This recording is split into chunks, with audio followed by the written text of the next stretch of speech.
รุ่นที่1คุณบุญสนองตัญญสิทธิ์ประธานนักศึกษาหลักสูตรนักบริหารระดับสูงเพื่อการสร้างชาติหรือนสช.รุ่นที่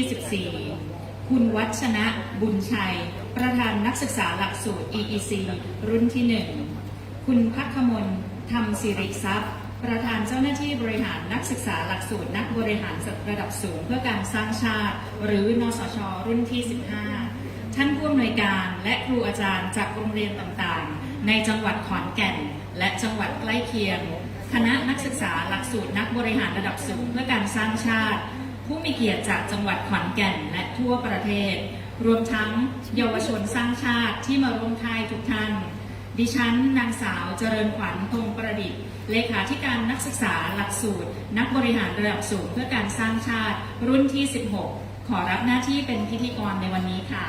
ขอต้อนรับทุกท่านเข้าสู่พิธีเปิดค่ายเยาวชนสร้างชาติรุ่นที่15ในบ่ายวันนี้นะคะและเพื่อให้ทุกท่านได้รับทราบข้อมูลความเป็นมาในพันธกิจต่างๆของสถาบันการสร้างชาติซึ่งเป็นผู้สนับสนุนโครงการเยาวชนสร้างชาติมาจนถึงวันนี้15รุ่นแล้วนะคะดิฉันขอเชิญท่านผู้มีเกียรติรับชมวิดีทัศน์แนะนำสถาบันการสร้างชาติเชิญรับชมค่ะ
สู่อารยประเทศที่พัฒนาแล้วทั้งด้านเศรษฐกิจสังคมและการเมืองเพื่อประโยชน์สุขของประชาชนชาวไทย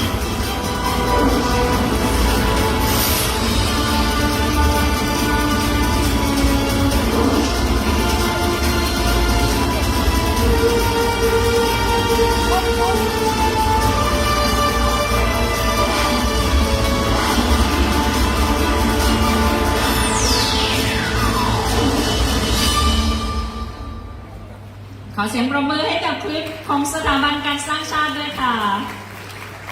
และลำดับต่อไปดิฉันขอเรียนเชิญคุณจตุรงค์พิสุทธิ์สินกรรมการผู้จัดการบริษัท Power Stainless Steel จำกัดประธานนักศึกษาหลักสูตรนักบริหารระดับสูงเพื่อการสร้างชาติหรือนสช.รุ่นที่16กล่าวแนะนำโครงการค่ายเยาวชนสร้างชาติรุ่นที่15ค่ะ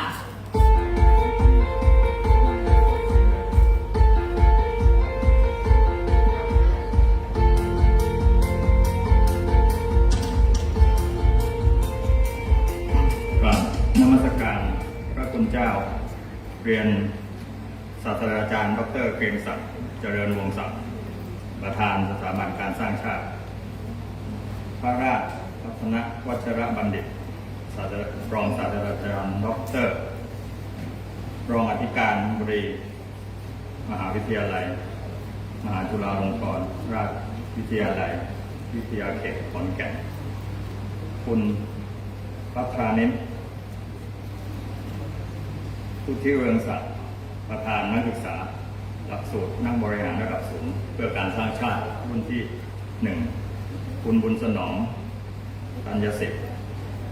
ประธานนักศึกษาหลักสูตรนักบริหารระดับสูงเพื่อการสร้างชาติรุ่นที่14คุณวัชนะบุญชัยประธานนักศึกษาหลักสูตร E4 รุ่นที่1คุณพักขมลธรรมสิริทรัพย์ประธานเจ้าหน้าที่บริหารนักศึกษาหลักสูตรนักบริหารระดับสูงเพื่อการสร้างชาติหรือนสชรุ่นที่15ท่านผู้อำนวยการครูอาจารย์โรงเรียนต่างๆในจังหวัดขอนแก่นและจังหวัดใกล้เคียงท่านพ่อแม่ผู้ปกครองท่านผู้มีเกียรติและนักศึกษาหลักสูตรผู้บริหารระดับสูงเพื่อการสร้างชาติหลักสูตรผู้บริหารระดับสูงเพื่อการสร้างชาติก่อตั้งขึ้นโดยศาสตราจารย์ดร.เกียงศักดิ์เจริญวงศ์ศักดิ์ประธานสถาบันการสร้างชาติเพื่อนำนักบริหารระดับสูงทั้งภาครัฐกิจภาคธุรกิจภาคประชากิจภาควิชาการภาคการเมืองและทุกภาคส่วนของสังคมมาหล่อหลอมเพื่อเรียนรู้ร่วมกันถึงการส่งเสริมสนับสนุนมีส่วนร่วมในการสร้างชาติอันเป็นที่รักยิ่งของพวกเราทุกคนเพื่อความเป็นอารยะและความยั่งยืนพวกเรานักศึกษาตระหนักถึงความจำเป็นที่ทุกคนทุกภาคส่วนต้องรวมตัวกันเป็นชุมชนคนสร้างชาติเป็นการรวมตัวของคนที่มีความปรารถนาดีต่อชาติบ้านเมืองมีเป้าหมายทำสิ่งที่มีคุณประโยชน์ต่อประเทศชาติอย่างแท้จริงหลักสูตรนักบริหารระดับสูงเพื่อการสร้างชาติได้จัดอบรมต่อเนื่องกันมาจนถึงปัจจุบันนี้เป็นรุ่นที่16ส่วนค่ายเยาวชนสร้างชาติเป็นรุ่นที่15ซึ่งจัดโดยนสช.รุ่นที่16คณะนักศึกษาทุกรุ่นได้หล่อหลอมรับรู้และตระหนักในการสร้างคนเพื่อให้คนไปสร้างชาติเป็นเรื่องที่สำคัญยิ่งเยาวชนเป็นกลุ่มคนที่สำคัญต่ออนาคตของชาติเนื่องจากเยาวชนวันนี้คือผู้ใหญ่ในวันหน้าคือพลเมืองของประเทศในอนาคตคณะนักศึกษาซึ่งจัดโครงการเยาวชนสร้างชาติโดยการขอความร่วมมือการสนับสนุนจากทุกภาคส่วนเพื่อให้เยาวชนได้รับการพัฒนาอย่างเต็มศักยภาพเพื่อเป็นเยาวชนที่เป็นคนดีคือเป็นคนที่เห็นแก่ประโยชน์ส่วนรวมมากกว่าส่วนตนเป็นคนที่เก่งคือคนที่ทำได้ทุกสิ่งที่ดีงามและเป็นคนที่กล้าคือกล้ายืนหยัดในสิ่งที่ถูกต้องดีงามนสช.ได้จัดทำโครงการเยาวชนสร้างชาติมาแล้วทั้งหมด14รุ่นซึ่งรุ่นปัจจุบันนี้เป็นรุ่นที่15ทุกภาคส่วนทั่วประเทศเข้าร่วมประมาณ 4,000 โรงเรียนสถานการศึกษาเป็นเยาวชนระดับมัธยมปลายระดับอาชีวะระดับมหาวิทยาลัยครั้งนี้เป็นครั้งที่15เป็นการจัดเยาวชนเป็นรุ่นแรกที่ใช้เยาวชนมัธยมต้นจากพื้นที่ในจังหวัดขอนแก่นและจังหวัดใกล้เคียงโดยที่มีเยาวชนสร้างชาติจากรุ่นที่8คือเยาวชนสร้างชาติระดับมัธยมศึกษาตอนปลายและมหาวิทยาลัยในขอนแก่นมาเป็นพี่เลี้ยงค่ายในครั้งนี้ค่ายเยาวชนสร้างชาติเป็นกิจกรรมสำคัญยิ่งของโครงการเป็นเหมือนจุดเริ่มต้นที่ให้เยาวชนได้รับการสร้างให้เป็นคนดีคนเก่งคนกล้าหลังจากเสร็จค่ายเยาวชนสร้างชาตินี้แล้วคณะนักศึกษา นสชรุ่น 16 จะเป็นพี่เลี้ยงเป็นโค้ชที่ให้เยาวชน 246 ท่านที่มาเข้าค่ายในครั้งนี้จาก 58 โรงเรียนสถานการศึกษาในจังหวัดขอนแก่นกับให้ตั้งชมรมสร้างชาติเยาวชนในสถานศึกษาขยายเครือข่ายเยาวชนสร้างชาติที่ดีเก่งกล้าในโรงเรียนเดียวกันและโรงเรียนอื่นๆเพื่อพัฒนาอย่างต่อเนื่องและเติบโตเป็นผู้ใหญ่ที่มีคุณภาพ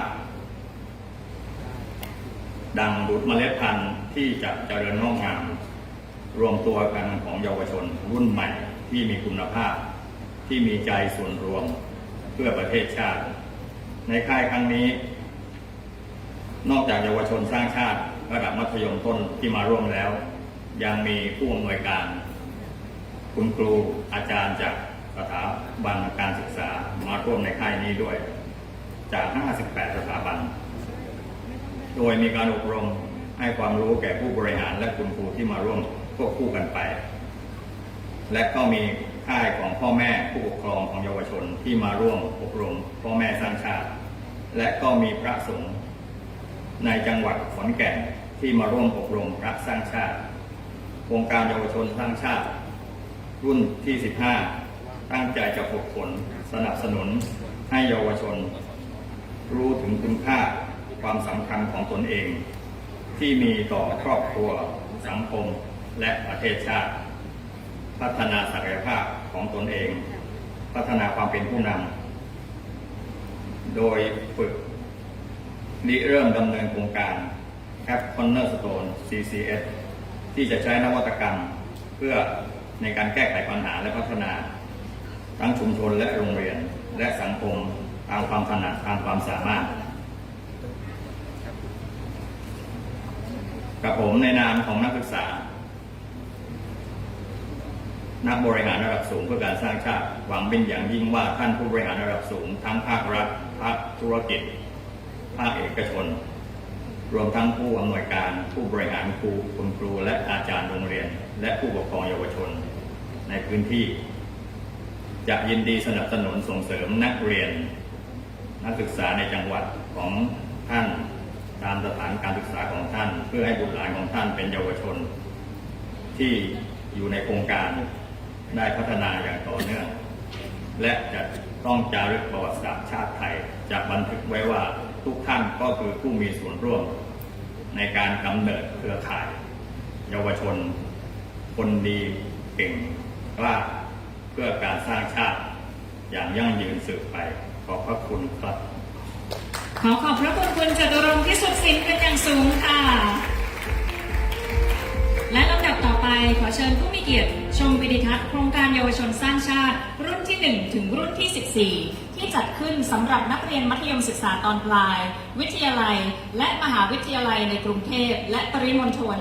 นักเรียนนักศึกษาในภาคกลางภาคเหนือภาคตะวันออกเฉียงเหนือภาคตะวันออกและภาคใต้กว่า 4,000 ชมรมทั่วประเทศที่มีสมาชิกชมรมกว่า 200,000 คนทั่วประเทศค่ะ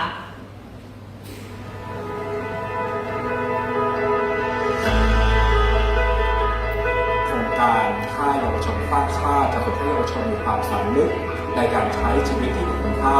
คำนึงถึงการทำประโยชน์ให้กับสังคมมากกว่าประโยชน์ของตัวเองมีเยาวชนทั่วประเทศหลั่งไปตั้งชมรมเยาวชนสร้างชาติ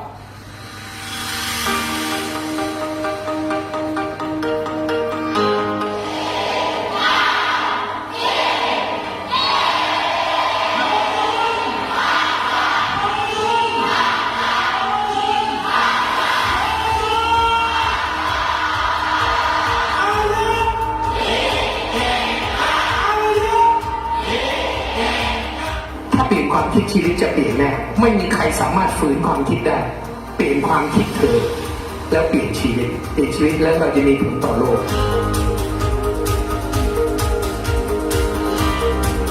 ชมรมเยาวชนสร้างชาติได้จัดตั้งขึ้นโดยนักศึกษาหลักสูตรนักบริหารระดับสูงเพื่อการสร้างชาติสถาบันการสร้างชาติได้เล็งเห็นความสำคัญว่าการพัฒนาที่ยั่งยืนนั้น จำเป็นต้องเริ่มตั้งแต่การพัฒนากระบวนการความคิด ความรู้เป็นจุดแรก โดยเห็นว่ากลุ่มเยาวชนซึ่งเป็นกลุ่มคนที่ต้องเติบโตขึ้นไปประกอบสัมมาชีพในทุกส่วนในสังคม ในอนาคตอันใกล้นั้น หากได้รับการพัฒนาแนวคิดอย่างถูกต้องให้เป็นเยาวชนที่ดีเก่งกล้า อันจะนำผลดีต่อเยาวชน ครอบครัว หน่วยงาน องค์กรที่เกี่ยวข้อง สังคม และประเทศชาติ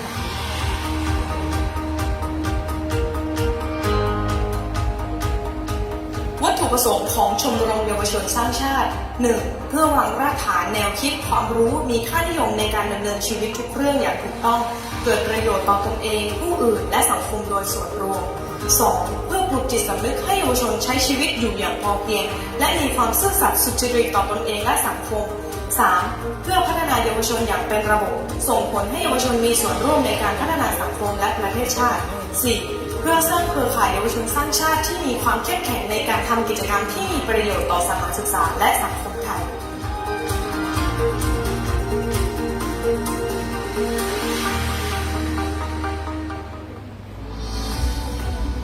คำปฏิญาณเยาวชนสร้างชาติ ข้าพเจ้าเยาวชนสร้างชาติ ขอปฏิญาณตน เป็นคนดี ยึดถือประโยชน์ส่วนรวมมากกว่าส่วนตน เป็นคนเก่ง ใช้ความรู้ความสามารถที่มีอย่างเต็มศักยภาพเพื่อส่วนรวม เป็นคนกล้ายืนหยัด มีจุดยืนในสิ่งที่ถูกต้องดีงาม จับปฏิบัติตนให้สมเกียรติของการเป็นเยาวชนสร้างชาติ สถาบันการสร้างชาติ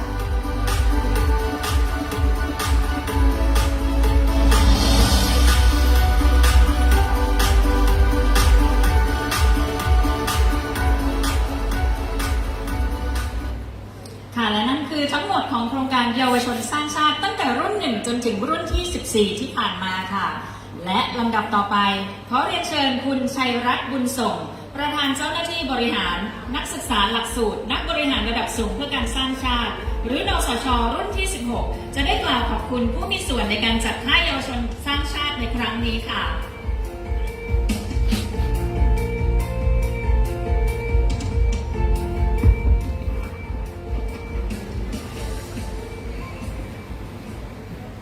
กราบนมัสการพระเดชพระคุณ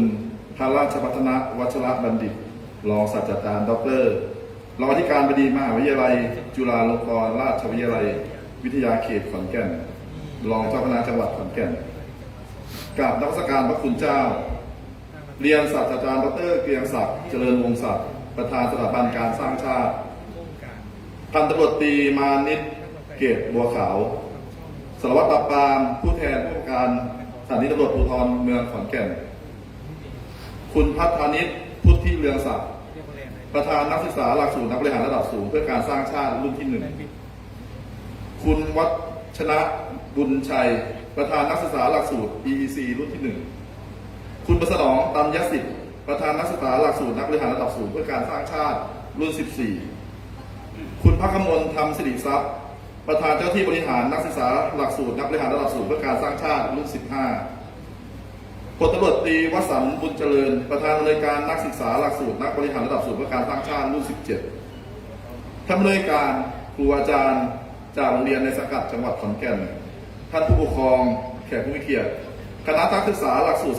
นักบริหารระดับสูงเพื่อการสร้างชาติและเยาวชนสร้างชาติที่ร่วมค่ายทุกท่านในนามนักศึกษาหลักสูตรนักบริหารระดับสูงเพื่อการสร้างชาติขอขอบพระคุณพระเดชพระคุณพัฒนวัชรบัณฑิตรองศาสตราจารย์ดร.รองอธิการบดีมหาวิทยาลัยจุฬาลงกรณราชวิทยาลัยวิทยาเขตขอนแก่นรองเจ้าคณะจังหวัดขอนแก่นประธานกล่าวเปิดค่ายในวันนี้พวกเรานักศึกษาหลักสูตรนักบริหารระดับสูงเพื่อการสร้างชาติได้จัดโครงการเยาวชนสร้างชาติด้วยความตระหนักในความสำคัญของภารกิจและความรับผิดชอบของพวกเราที่มีต่ออนาคตของชาติพวกเราตั้งใจในการสร้างเยาวชนดีเก่งกล้าที่มีใจเพื่อส่วนรวม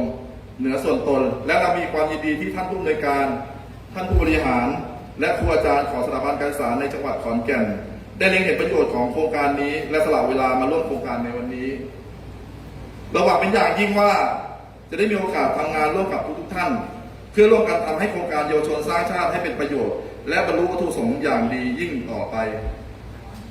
สุดท้ายนี้ก็ผมในนามของนักศึกษาบริหารระดับสูงเพื่อการสร้างชาติรุ่น 16 หรือนสช รุ่นที่ 16 สถาบันการสร้างชาติ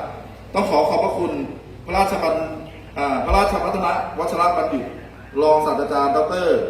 รองอธิการบดีมหาวิทยาลัยจุฬาลงกรณราชวิทยาลัยวิทยาเขตขอนแก่นรองเจ้าคณะจังหวัดขอนแก่นที่ได้อำนวยความสะดวกและเอื้อเฟื้อเป็นอย่างยิ่งในการให้ใช้มหาวิทยาลัยจุฬาลงกรณราชวิทยาลัยวิทยาเขตขอนแก่นแห่งนี้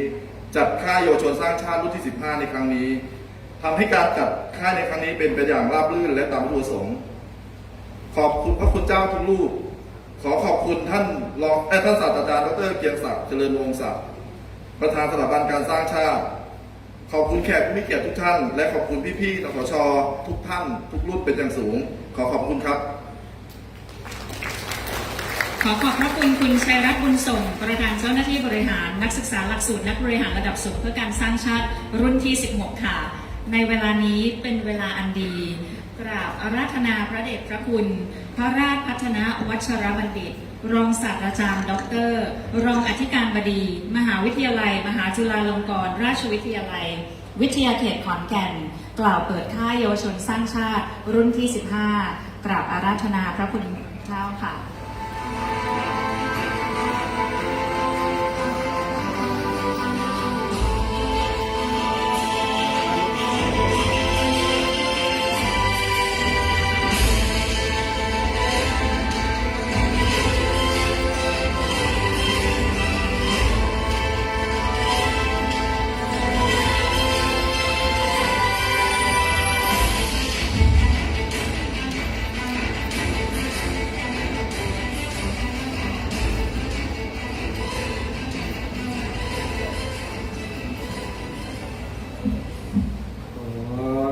โอกาสท่านพระเถรานุเถระผู้ที่มีจิตใจที่เป็นบุญเป็นกุศลเพื่อนำการพัฒนาชาติให้เจริญยิ่งขึ้นไปขอเจริญพรท่านศาสตราจารย์ดร.เกียงศักดิ์เจริญวงศ์ศักดิ์ประธานสถาบันการสร้างชาติพร้อมด้วยท่านผู้มีเกียรติและเยาวชนผู้รักชาติทั้งหลายในเบื้องต้นนั้นต้องขออนุโมทนาในกุศลศรัทธาสัมมาปฏิบัติของท่านศาสตราจารย์ดร.เกียงศักดิ์ที่เป็นผู้ที่คิดริเริ่มสถาบันสร้างชาติความคิดที่เป็นกุศลย่อมหนุนไปสู่เป้าหมายที่ดีงามจิตเตนะนิยติโลโกโลกย่อมหมุนไปตามความคิดอาตมาเองมีความผูกพันโดยจิตวิญญาณในฐานะเป็นนักอ่านหนังสือของท่านศาสตราจารย์ดร.เกียงศักดิ์เมื่อสมัยเรียนมหาจุฬาใหม่ๆชอบหาหนังสือนักคิดที่เป็นโมเดลที่เป็นโปรเจกต์มาอ่านแล้วก็ถ่ายทอดให้เพื่อนๆสาธมิกได้รับรู้รับทราบด้วยบางครั้งเนี่ยซื้อซ้ำบ่อยเพราะไม่คิดว่าเคยอ่านแล้วมีหนังสือที่ซื้อซ้ำเป็นประจำนอกจากท่านอาจารย์เกียงศักดิ์แล้วเนี่ยก็จะมีหนังสือของเจ้าคุณปอ.ประยุทธ์โตที่อ่านคู่ขนานกันเพื่อให้เกิดแนวคิดที่เป็นกระบวนทัศน์ในแง่ของการขับเคลื่อนเป้าหมายของการดำเนินชีวิตของตัวเองและเป้าหมายเพื่อประเทศชาติพระพุทธศาสนาเพราะฉะนั้นเนี่ยการที่ท่านอาจารย์ได้ตั้งสถาบันสร้างชาติโดยมีเป้าหมายในการพัฒนาคนเป็นศูนย์กลางคนจึงเป็นหัวใจสำคัญของการพัฒนาสรรพสิ่ง และท่านอาจารย์เชื่อมั่นว่าคนเนี่ยพัฒนาได้ซึ่งสอดคล้องกับที่พระศาสดาตรัสว่าทันโตเศรษโธมนุษย์เสสุมนุษย์ที่ฝึกตนได้เป็นผู้ประเสริฐเพราะฉะนั้นสถาบันสร้างชาติจึงถือว่าคนคืออารยะที่สำคัญของการพัฒนาที่ยั่งยืนและที่สำคัญก็คือกลุ่มเป้าหมายที่ร่วมกันพัฒนามีความหลากหลายไม่เฉพาะเด็กเยาวชนเท่านั้นยังมีเครือข่ายภาคีเครือข่ายต่างๆมีพระสงฆ์มีนักธุรกิจนักการเมืองภาคประชาคมต่างๆนี่ถือว่าใช้คนเป็นศูนย์กลางในการพัฒนาเพื่อให้เกิดความยั่งยืนนั่นก็เท่ากับว่าท่านอาจารย์มีความประสงค์ที่จะสร้างติดอาวุธทางปัญญาให้คนมีหลักคิดที่เป็นสัมมาทิฏฐิมีหลักคิดที่เป็นสัมมาสังกัปปะคิดดีทำดีมีเป้าหมายเพื่อพัฒนาองค์รวมร่วมกันนี่ถือว่าคนเป็นอารยะส่วนที่สองตั้งแต่เจอท่านพระอาจารย์ที่นั่งอยู่ข้างหน้าโดยไม่รู้จักกันมาก่อนแต่ถือว่าเป็นบุพเพกตปุญญาตาจะมาเดินออกจากพระอุโบสถตี 5ทำวัดเสร็จเห็นรถตู้แปลกๆจอดอยู่ข้างหน้ามีพระสงฆ์ที่มีความตื่นรู้แต่ก็ไม่ได้ถามอะไรเพราะต่างคนต่างทำหน้าที่ในวันเดียวกันก็มาเจอกันที่มหาจุฬาก็รู้จักกับพระอาจารย์ที่อยู่ในสถาบันสร้างชาติก็บอกลูกศิษย์ว่าเวลาที่สถาบันสร้างชาติมาจัดกิจกรรมที่มจร.ควรเรียนรู้ Input Process Output Outcome และ Impact ว่ามีกระบวนการในการบริหารจัดการอย่างไรก่อให้เกิดภาคีเครือข่ายอย่างไรบ้างนั่นก็หมายความว่าเป็นเรื่องของระบบอาจริยะระบบของความเจริญก้าวหน้านอกจากระบบดียังไม่พอปัจจัยเกื้อหนุนของการสร้างความสำเร็จก็คือบริบทที่เกี่ยวข้องภาษาพุทธศาสนาเรียกว่าปรโตโคสะปรโตโคสะเป็นระบบอาจริยะที่ก่อให้เกิดความดีงามก่อให้เกิดความรักความสามัคคีมีเป้าหมายอันเดียวกันท่านทั้งหลายที่ศึกษาที่เข้าอบรมในสถาบันสร้างชาติเป็นแรงบันดาลใจและที่สำคัญวันนี้ท่านผู้บริหารสถานศึกษาภาคีเครือข่ายอื่นๆในจังหวัดขอนแก่นถือว่าท่านทั้งหลายนั้นโชคดีถือว่าท่านทั้งหลายจะกลายเป็นภาคีเครือข่ายแห่งการพัฒนาที่ยั่งยืนในทุกมิติไม่ว่าจะเป็นมิติทางสังคมมิติทางสิ่งแวดล้อมมิติทางเศรษฐกิจและการสร้างความเจริญก้าวหน้าร่วมกันถือว่าพวกเราทั้งหลาย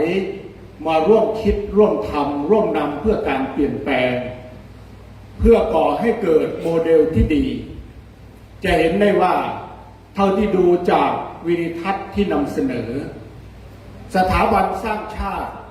ได้ดำเนินการทั้งในส่วนของเป็นโปรเจกต์ในส่วนที่เป็นโปรเจกต์นำร่องทั้งในส่วนของในเชิงพื้นที่ทั้งในส่วนของเป้าหมายคือปัจเจกบุคคลหรือประชาชนที่อยู่ในเป้าหมายหลักของการพัฒนาเพราะฉะนั้น ในนามของมหาวิทยาลัยมหาจุฬาลงกรณราชวิทยาลัยวิทยาเขตขอนแก่นในนามของคณะสงฆ์จังหวัดขอนแก่นขออนุโมทนาขอบคุณท่านศาสตราจารย์ดร.เกียงศักดิ์พร้อมด้วยผู้มีเกียรติทั้งหลายที่ร่วมกันในสถาบันสร้างชาติถือว่าพวกเราทั้งหลายนั้นได้ดำเนินการตามที่องค์สมเด็จพระสัมมาสัมพุทธเจ้าได้ทรงตรัสว่าอัฏฐายะหิตายะสุขายะเรียนรู้ตลอดเวลาเรื่องของอัฏฐายะเพื่อประโยชน์ตนและประโยชน์คนอื่นหิตายะเป็นประโยชน์เพื่อกูลต่อชาวโลกต่อมวลมนุษยชาติสุขายะเพื่อความสุขของชนหมู่มาก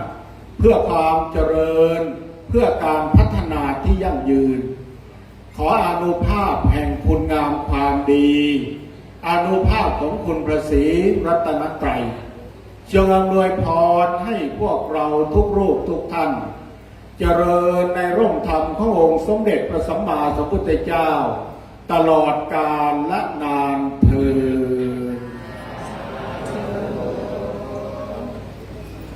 กราบนมัสการขอบพระคุณพระเดชพระคุณพระราชพัฒนวัชรบัณฑิตรองศาสตราจารย์ด็อกเตอร์ที่มากล่าวเปิดงานในวันนี้ค่ะและขอท่านจะยังอยู่กับเราบนเวทีนะเจ้าค่ะขณะนี้นะคะขอเรียนเชิญศาสตราจารย์ดร.เกรียงศักดิ์เจริญวงศ์ศักดิ์ประธานสถาบันการสร้างชาติคุณจตุรงค์พิสุทธิ์ศิลป์ประธานนักศึกษานสช.รุ่นที่ 16คุณชัยรัตน์บุญส่งประธานเจ้าหน้าที่บริหารนสช.รุ่นที่ 16พระครูโกศลพัฒนาพรดร.ประธานจัดการฝ่ายสงฆ์เป็นตัวแทนสถาบันการสร้างชาติและคณะนักศึกษานสช16ขึ้นมาบนเวทีเพื่อร่วมมอบของขอบคุณแด่ประธานในพิธีค่ะ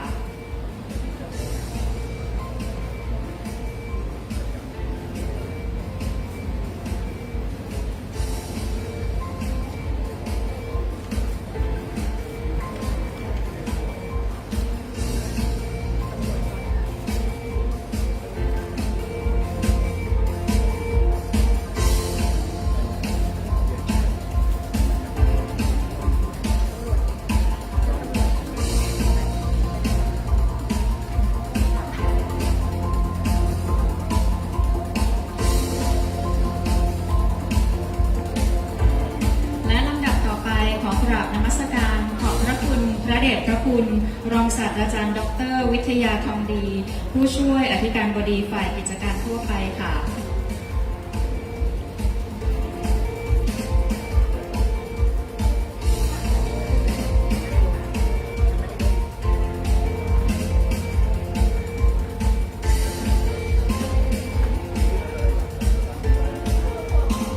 ขอเรียนเชิญทุกท่านจะยังอยู่บนเวทีนะคะ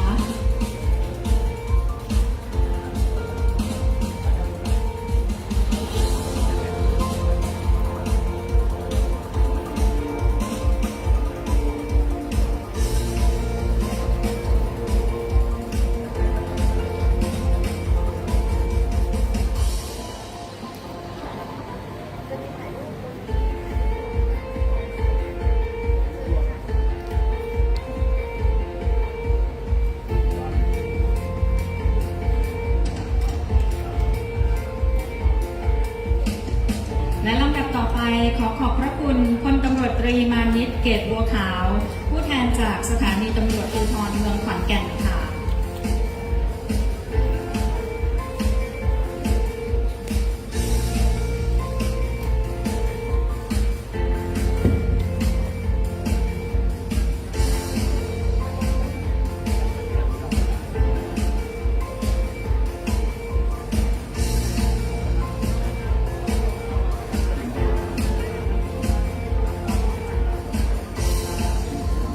ลำดับต่อไปเรียนเชิญ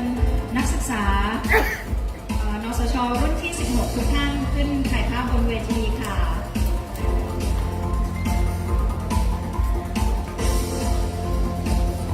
เรียนเชิญแขกผู้มีเกียรติทุกท่านด้วยนะคะ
ไปเรียนเชิญแขก VIP ทุกท่านนะคะ ประธานและ CEO จากนสช.ทุกรุ่นนะคะ ทุกหลักสูตรเรียนเชิญถ่ายรูปร่วมกันค่ะ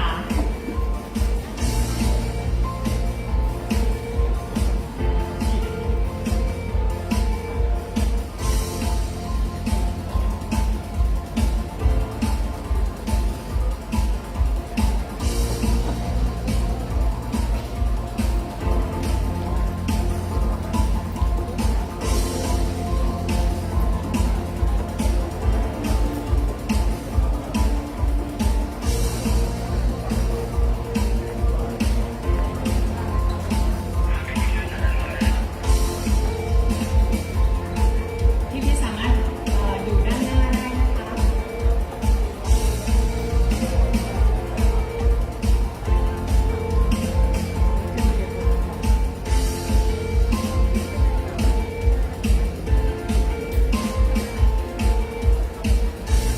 เป็น2 แถวแล้วก็นั่งด้านหน้าได้นะคะ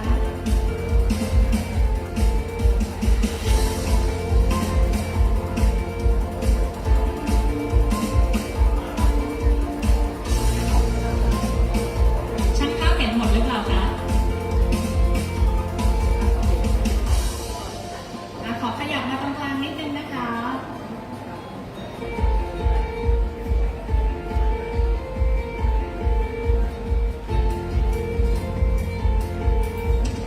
เห็นครบทุกคนนะคะ โอเค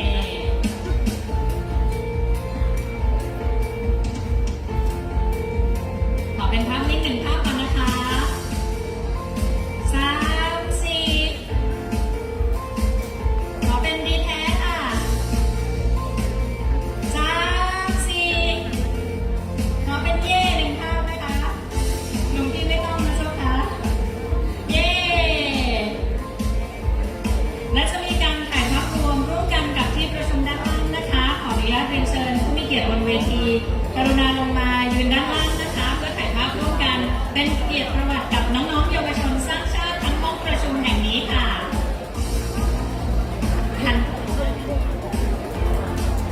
เดี๋ยวช่างภาพจะอยู่ด้านบนนะคะตากล้องจะอยู่ด้านบน พี่ๆนสช.แขกผู้มีเกียรติทุกท่านและน้องๆเยาวชนสร้างชาตินะคะจะยืนขึ้นนะคะ เดี๋ยวเราจะเก็บภาพจากมุมสูงนะคะก็จะเห็นทุกคนในห้องประชุมค่ะเรียนเชิญคุณครู เชิญทุกท่านนะ นะ ครั คะ บ แขกผู้มีเกียรติทุกท่านค่ะ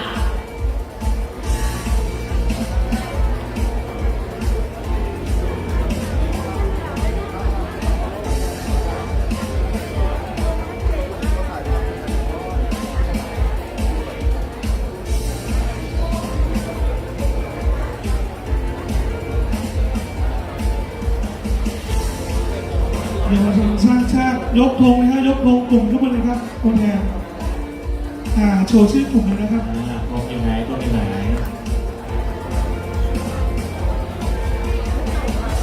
เดี๋ยวจะให้สัญญาณนะครับตอนถ่ายรูปสั่งเยาวชนสร้างชาตินะครับ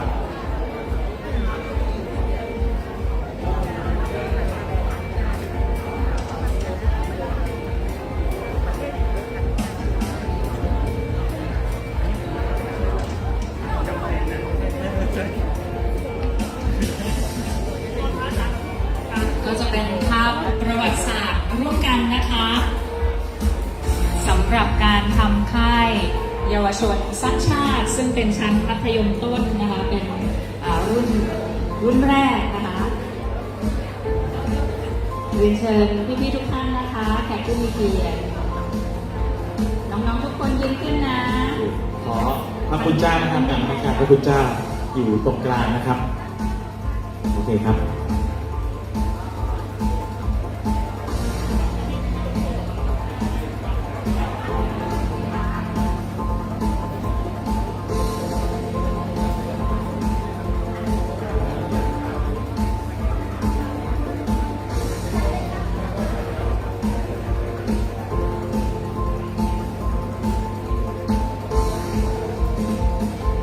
ท่าแรกนะครับดี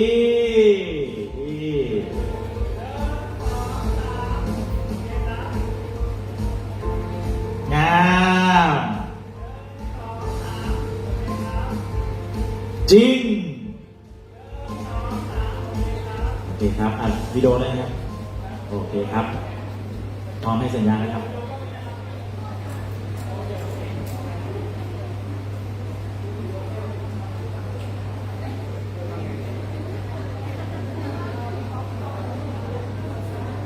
เดี๋ยวพี่ป๊อปนะครับจะสั่งเยาวชนนะครับเป็นคนสร้างชาตินะครับสร้างชาติอารยะนะครับพร้อมนะครับเยาวชนเยาวชนเยาวชนสร้างชาติสร้างชาติสร้างชาติ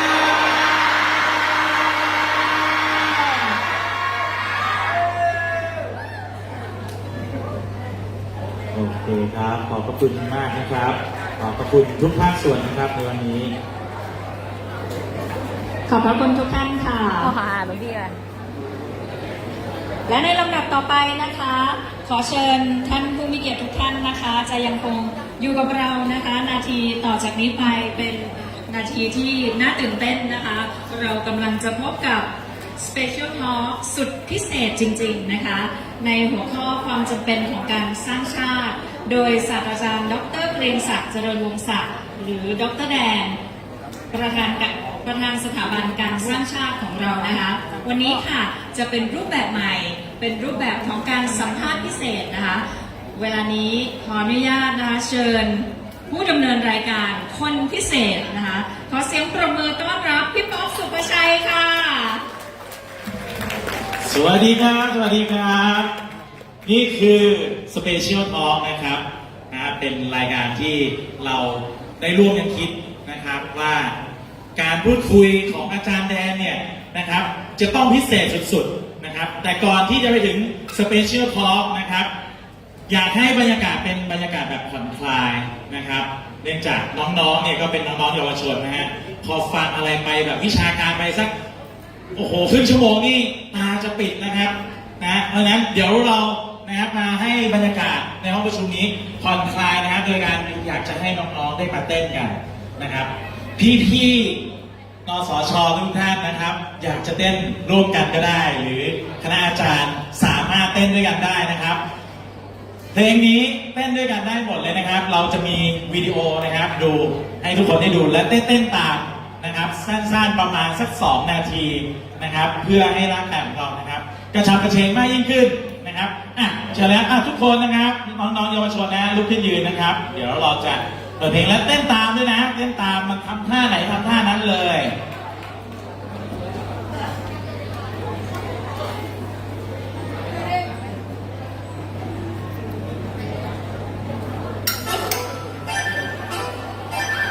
มาแล้ว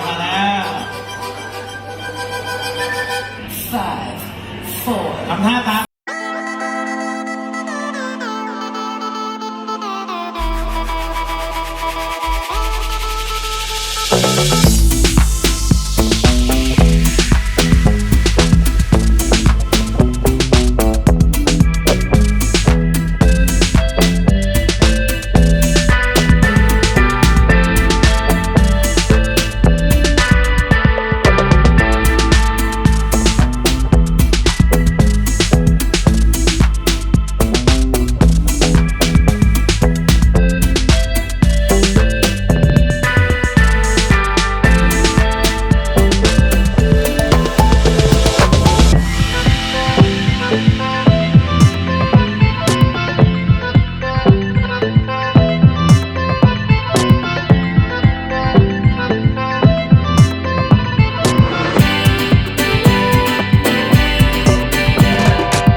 นะครับมาเข้าสู่นะครับรายการ Special Talk นะครับและเราก็จะได้พูดคุยนะครับในบรรยากาศแบบเป็นกันเองนะครับน้องๆนะครับสามารถที่จะเขียนคำถามมาได้นะครับเดี๋ยวจะมีพี่ๆนะครับหรือสตาฟนะพี่เลี้ยงของเรานะครับใครอยากจะมีคำถามกับอาจารย์แดนนะครับจดช็อตโน้ตมานะครับแล้วก็เอามาให้พี่ตู้แล้วกันนะครับเดี๋ยวจะช่วยคัดเลือกคำถามให้นะครับแล้วก็เดี๋ยวถามกันสดๆตรงนี้เลยนะครับโอเคครับเรามาถึงช่วงพิเศษแล้วนะครับกับบุคคลพิเศษของเรานะครับเราทุกคนจะได้พบกับท่านประธานของเรานะครับและเป็นผู้ก่อตั้งสถาบันการสร้างชาติของเรานะครับทุกอย่างที่อยู่ณตรงนี้ถ้าไม่มีท่านก็ไม่มีสิ่งนี้เกิดขึ้นนะครับขอเสียงตบมือดังๆให้กับอาจารย์แดงของเรานะครับท่านศาสตราจารย์ดร.เกรียงศักดิ์เจริญวงศ์ศักดิ์ครับ ดร.เกรียงศักดิ์เจริญวงศ์ศักดิ์ปริญญาตรีเศรษฐศาสตร์เกียรตินิยมอันดับ 1 มหาวิทยาลัยมอนาชปริญญาโทรัฐประศาสนศาสตร์มหาวิทยาลัยฮาร์วาร์ดปริญญาโทบริหารวิทยาลัยบริหารธุรกิจมหาวิทยาลัยเคมบริดจ์ปริญญาเอกเศรษฐศาสตร์มหาวิทยาลัยมอนาชปริญญาเอกการบริหารมหาวิทยาลัยออกฟอร์ดศึกษาหลักปริญญาเอกนโยบายสาธารณะและการบริหารมหาวิทยาลัยออกฟอร์ดแห่งชาตินายกสมาคมไทยออสเตรเลียนในพระราชูปถัมภ์สมเด็จพระบรมโอรสาธิราชเขียนบทความแสดงความคิดเห็นตีพิมพ์ในหนังสือพิมพ์และวารสารเขียนหนังสือภาษาไทยและภาษาอังกฤษกว่า 200 เล่มงานวิจัยกว่า 500 เรื่องบทความภาษาไทยและภาษาอังกฤษกว่า 6,000 บทความปัจจุบันดำรงตำแหน่งเป็นกงสุลใหญ่กิตติมศักดิ์สาธารณรัฐซิมบับเวประจำประเทศไทยเป็นนักวิชาการอาวุโสมหาวิทยาลัยฮาร์วาร์ดเป็นศาสตราจารย์ด้านบริหารและเศรษฐศาสตร์โอทมันยับอับดุลลา Graduate School of Business ประจำมหาวิทยาลัยยูทารามาเลเซียเป็นที่ปรึกษาธิการบดีสถาบันเทคโนโลยีพระจอมเกล้าเจ้าคุณทหารลาดกระบังเป็นประธานกรรมการกลุ่มบริษัท Success เป็นประธานคณะกรรมการบริหารความเสี่ยงในคณะกรรมการบริหารบริษัทกรุงไทยแอคซ่าประกันชีวิตจำกัดมหาชนประธานสถาบันอนาคตศึกษาเพื่อการพัฒนาเป็นคณบดีมหาวิทยาลัยลอนดอนศูนย์ประเทศไทยหลักสูตร EMFSS บริหารโดย London School of Economics and Political Science Director บริษัท ASTI Holdings รองประธานกรรมการคณะกรรมการวิชาการสภานิติบัญญัติแห่งชาติเป็นประธานองค์กรนานาชาติ Political Leaders for Social Enterprise ประธานสมัชชาสยามอารยะประธานและผู้ก่อตั้งกองทุนเวลาเพื่อสังคมประธาน Social Entrepreneurship Institute เป็นกรรมการผู้ทรงคุณวุฒิมหาวิทยาลัยหลายแห่งเป็นนายกกิตติมศักดิ์สมาคมสังคมศาสตร์แห่งประเทศไทยและดำรงตำแหน่งเป็นประธานสถาบันการสร้างชาติขอเสียงตบมือดังๆนะครับให้กับอาจารย์แดนของเรานะครับท่านศาสตราจารย์ดร.เกรียงศักดิ์เจริญวงศ์ศักดิ์ขออนุญาตเรียกอาจารย์แดนนะครับแล้วก็มาถึงในช่วงแรกนะครับคำถามแรกนะครับเดี๋ยวเตรียมคำถามไว้ด้วยนะครับน้องๆนะฮะคำถามแรกนะครับอาจารย์แดนครับก็คือความจำเป็นของเยาวชนกับการสร้างชาตินี่นะครับคือน้องๆเนี่ยยังเด็กแบบนี้นะครับอาจารย์บางคนยังตัวเล็กอยู่เลยนะครับไม่กี่ปีที่ผ่านมานี้เพิ่งประถมนี่นะครับมันจำเป็นขนาดไหนครับอาจารย์แดนที่เด็กๆจะต้องมาสร้างชาติเด็กๆเหล่านี้จะต้องมาทำอะไรเพื่อสังคมเพื่อชุมชนเพื่อโรงเรียนของเขามันจำเป็นขนาดนั้นไหมครับอาจารย์แดนก่อนจะตอบคำถามท่านพิธีกรขออนุญาตกราบนมัสการพระเดชพระคุณพระคุณเจ้าโดยเฉพาะอย่างยิ่งที่ต้องถือโพยเพราะกลัวอ่านยศพระผิด พระราชพัฒนวัชรบัณฑิตรองศาสตราจารย์ดร.ท่านเป็นรองที่การบดีมหาจุฬาราชวิทยาลัยที่นี่แล้วก็ยังเป็นรองเจ้าคณะจังหวัดซึ่งท่านให้ความเมตตาพวกเราอย่างยิ่งที่ได้อำนวยความสะดวกทำบุญกุศลด้วยกันกับเยาวชนในครั้งนี้นะครับและท่านก็ได้กรุณามีความหลังแห่งความสัมพันธ์ทางความคิดกับตำรับตำราที่ท่านได้กรุณาอ่านตั้งแต่ตอนที่ท่านเรียนที่มหาจุฬาผมเองก็มีความรู้สึกดีใจคนเขียนหายเหนื่อยเพราะว่ามีคนที่ใช้ประโยชน์ได้ที่ใช้ประโยชน์ทางโลกนี่ยังไม่เท่าไหร่นะใช้ประโยชน์ทางธรรมได้ด้วยเนี่ยเป็นกุศลแห่งความรู้สึกของการปฏิบัติผมก็ต้องกราบขอบพระคุณทุกๆกำลังใจที่พวกเรามาช่วยเยาวชนที่นั่งอยู่ที่นี่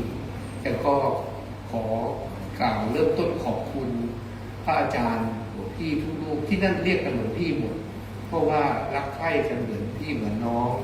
ธรรมคฤหัสถ์ก็เป็นพี่ ระก็เป็นหลวงพี่หมดไม่มีหลวงปู่มีเป็นหลวงพี่หมดเลย ที่สถาบันก็มีท่านเจ้าคุณหลายรูปนะครับมาเป็นผู้ทรงคุณวุฒิมีตั้งแต่สมเด็จพระพรหมบัณฑิตอดีตที่การบดีจุฬาราชวิทยาลัยที่ท่านเมตตาพวกเรามีท่านสมเด็จเจ้าคุณธงชัยแล้วก็มี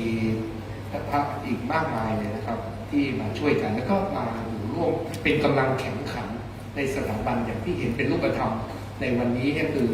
ท่านเจ้าอาวาสวัดบางเรื่องนอกนะครับพี่โกศลที่รักของพวกผมก็เป็นพระธรรมนะครับไม่ใช่ทอธงรอเรือ2 ตัวมอม้านะทอทหารสระเอาลงมือปฏิบัติทำทุกอย่างทั้งเอาพระมายกเก้าอี้ไม่มีใครสั่งพระนะพระทำเองนะครับยกเก้าอี้จัดสถานที่ทำสารพัดทุกอย่างลงมือทำครัวให้กับผอ.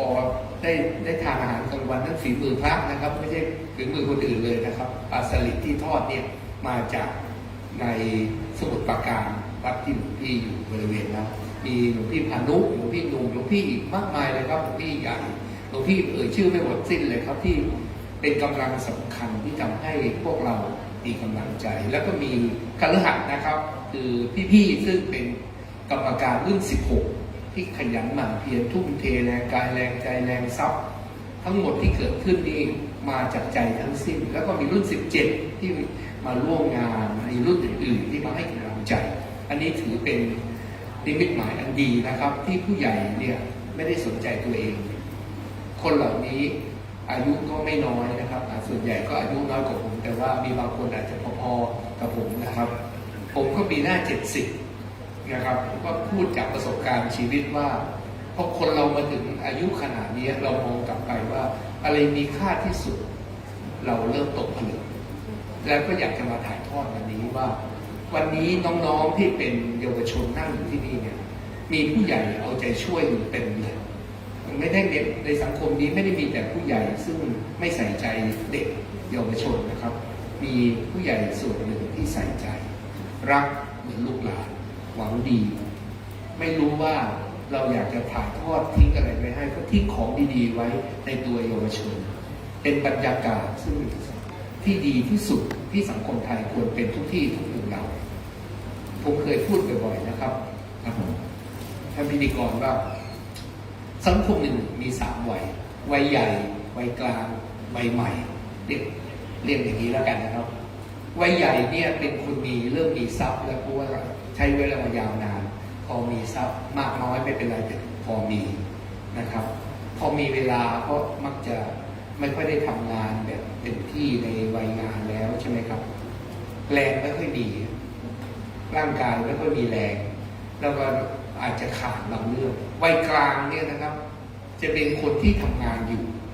ก็พอจะมีทรัพย์นะครับและยังมีแรงแต่ไม่ค่อยมีเวลาวัยใหม่วัยเด็กเนี่ยนะครับเวลามีเยอะแรงเยอะทรัพย์ไม่มีนะครับฉะนั้นถ้า3 วัยนี้ทำงานด้วยกันเนี่ยผมก็คิดไอ้โมเดล3 วัยนี้คือว่าทำงานด้วยกันในสังคมวัยเด็กคือวัยการพัฒนาตนเพื่อรอเป็นผู้ใหญ่วัยผู้ใหญ่คือวัยที่วัยกลางที่กำลังทำงานก่อนเกษียณและหวังว่าไม่เกษียณเร็วแล้วก็วัยผู้ใหญ่พ้นเกษียณเป็นวัยซึ่งสามารถสั่งสมสิ่งดีมาช่วยถ้าเราทำด้วยกันทุกเรื่องในประเทศทุกอย่างในประเทศเราจะปิดช่องว่างหมดเลยเราจะไม่ขาดเลยถ้าเราทำเองในวัยเดียวเนี่ยจะขาดเสมอแต่ถ้าเราทำด้วยกันหมดแรงทรัพย์และเวลามีครบนะครับการจัดค่ายครั้งนี้ผู้ใหญ่มาช่วยนี่ก็เห็นชัดนะครับถ้าให้เด็กจัดค่ายเด็กไม่มีทรัพย์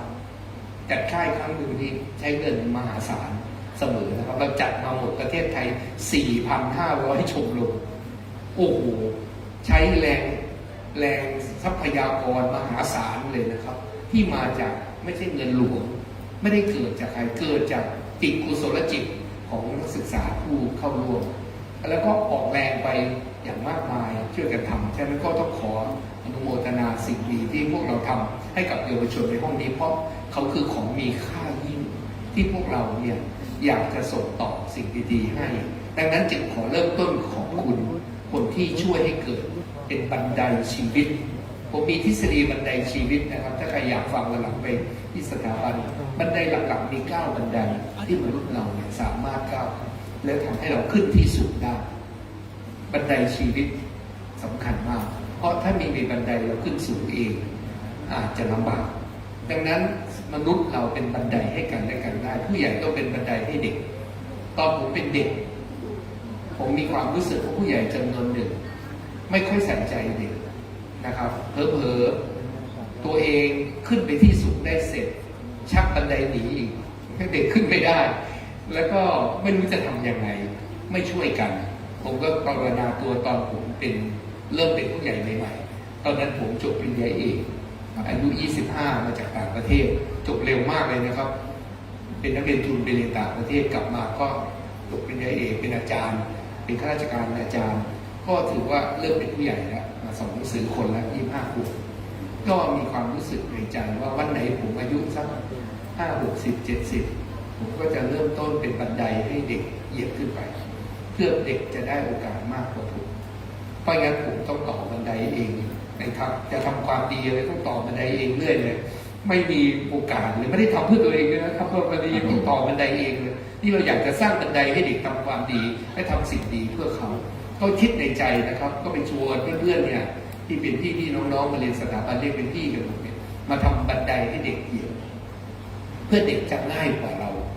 น้อยคนจะฟันฝ่าด้วยตัวเองได้น้อยคนครับแต่ว่าถ้าเราเป็นบันไดให้เนี่ยเด็กได้โอกาส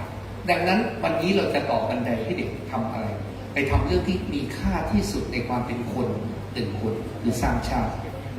จำเป็นต้องสร้างชาติในคำถามท่านพิธีกรผมอยากจะตอบให้น้องๆฟังจากใจอยากน้องๆทุกคนฟังด้วยใจ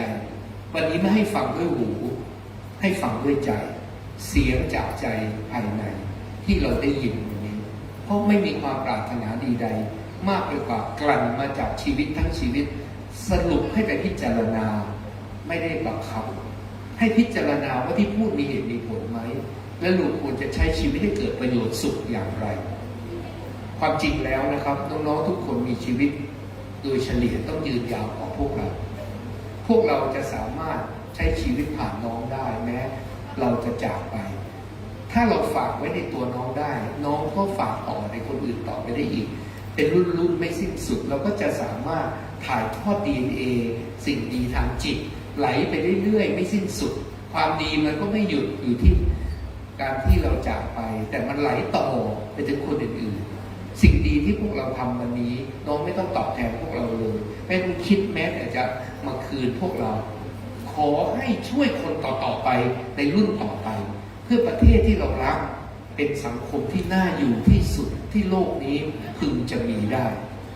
เราอยากให้สร้างชาติแปลว่าอะไรตอบง่ายๆเลยครับสร้างชาติแปลว่าอะไรทำไมถึงจำเป็นเพราะสร้างชาติดีสุดผมอธิบายภาษาง่ายสุดมนุษย์อย่าฝืนธรรมชาติธรรมชาติสอนว่าให้อยู่สอดคล้องกับธรรมชาติมนุษย์ต้องมีคนอื่นร่วมกับเราเกิน2 คนขึ้นไปเป็นชุมชนหมดผมเรียกชุมชนแปลว่ามีคน2 คนร่วมปฏิสัมพันธ์อะไรร่วมกันชุมชนเล็กก็อย่างเช่นครอบครัวชุมชนใหญ่ก็หมู่บ้านองค์กรหน่วยงานที่เราสังกัดและประเทศชาติและมนุษยชาติแต่ชุมชนมนุษย์ที่เราต้องอยู่ร่วมกันนั้นดีไซน์มาโดยความสอดคล้องธรรมชาติว่าพึ่งพิงอิงกันต่างคนต่างทำย่อมได้ประโยชน์สุขน้อยกว่าร่วมมือกันในทางที่ดีแต่ถ้าร่วมมือทางไม่ดีจะแย่กว่าไม่ร่วมมือแต่ถ้าร่วมมือทางดีจะดีกว่าไม่ร่วมมือและดีกว่าร่วมมือทางไม่ดีแน่ร่วมมือกันยังไงดีเพราะมนุษย์โดยธรรมชาติมีข้อจำกัดแต่ถ้าเราร่วมมือกันเราจะทำการใหญ่เรื่องเล็กสุดคือทางวัตถุเช่นสร้างตึกเราไม่มีปัญญาถ้าเราเป็นคนคนเดียวนะครับสร้างตึกแค่10 ชั้นกี่10 ปีก็สร้างไม่เสร็จแต่ถ้ามีเพื่อนอีกสัก5 คน 7 คน 10 คนทำไม่นาน2 ปีตึก10 ชั้นก็เสร็จฉะนั้นธรรมชาติมนุษย์ทำให้เราต้องถ่อมตัวธรรมชาติมนุษย์จองหองเยื่อหยิ่งไม่ได้รู้ตัวเองว่าเรามีส่วนจำกัดอย่างยิ่ง และต้องถ่อมตัวที่จะขวนขวายขอความร่วมมือทำงานด้วยกันเป็นหมู่คณะ การจะขวนขวายเป็นหมู่คณะเนี่ยหมายทำให้เราเป็นคนที่คิดอย่างสมจริงว่าตัวเราแต่ละคนนั้นมีเอกลักษณ์ไม่มีใครเหมือนไม่เหมือนใครตั้งแต่เกิดมาไม่มีใครเหมือนเราสักคนที่ตายไปแล้วก็เยอะ 8,000 ล้านที่ยังไม่ตายก็ไม่เหมือนเราสักคนเมื่อไม่เหมือนเราสักคนเราจึงมีหน้าที่ความเป็นคนที่พิเศษสุดที่ไม่มีใครทำแทนเราได้และถ้าเราไม่ทำหน้าที่ความเป็นคนเราได้เสียคุณค่าความหมายความเป็นคนเราไปแล้วโดยไม่รู้ตัวและถ้าเราไม่ทำหน้าที่ความเป็นคนของเรานอกจากเราเบียดเบียนตัวเองแล้วเราเบียดเบียนคนที่เหลือหมดโลกหมดประเทศเพราะคนอื่นจะไม่ได้สิ่งดีจากตัวเราที่เขาควรได้รับเพราะเราดูด้อยค่าตัวเองมองตัวเองต่ำเตี้ยกว่าความเป็นจริงทำให้เรานั้นไม่ได้ลุกขึ้นมาเป็นคนที่ทำหน้าที่อย่างแท้จริงเอกลักษณ์ความเป็นคนของเราเนี่ยทำให้พวกเราเห็นชัดว่า DNA ความเป็นคนของเราไม่เพียงแค่กายเรานั้นแม้เป็นฝาแฝดไข่ใบเดียวกันก็ไม่เหมือนกันแต่เราทุกคนมีความเป็นเอกลักษณ์แต่ว่าต้องค้นหาตัวเองให้เจอค้นหาความหมายชีวิตที่เราจะใช้ดำเนินชีวิตให้เจอค้นหาศักยภาพตัวเราให้เต็มที่และทำให้ตัวเรานั้นเป็นทุนมนุษย์ที่สามารถก่อร่างสร้างสิ่งยิ่งใหญ่เพราะคนสำคัญกว่าของไม่มีสิ่งใดมีค่าเท่าคนประเมินค่าไม่ได้ฉะนั้นเราเป็นทุนมนุษย์ที่ไม่มีใครเหมือนเราจึงต้องใช้มันอย่างฉลาดสุดอย่างมียุทธศาสตร์แต่ว่ารู้ว่าเราจะไปถึงเป้าหมายปลายทางมีเป้าหมายอะไรที่เดี๋ยวผมจะขออนุญาตพูดว่าเป้าหมายที่ดีที่สุดคืออะไรเรารู้วิธีจะไปถึงเป้าหมายโดยใช้ตัวเราร่วมกับคนอื่นเพื่อพลังนั้นจะผนึกให้เกิดทวีพลังศักยะพลังที่เรามีถ้าเราร่วมมือกันแบบนี้นะครับน้องๆเราจะใช้ชีวิตแล้วเราจะไม่เบื่อเลยเราจะไม่เบื่อชีวิตเลยเราจะมีความรู้สึกอิ่มตลอดเวลาปิติในใจทุกเวลานาทีที่ใช้ชีวิตอยากจะเล่าจากกลั่นมาจากชีวิตจริงๆประสบการณ์ยิ่งรู้เร็วเท่าไหร่ยิ่งดีผมเนี่ยเข้าใจชีวิต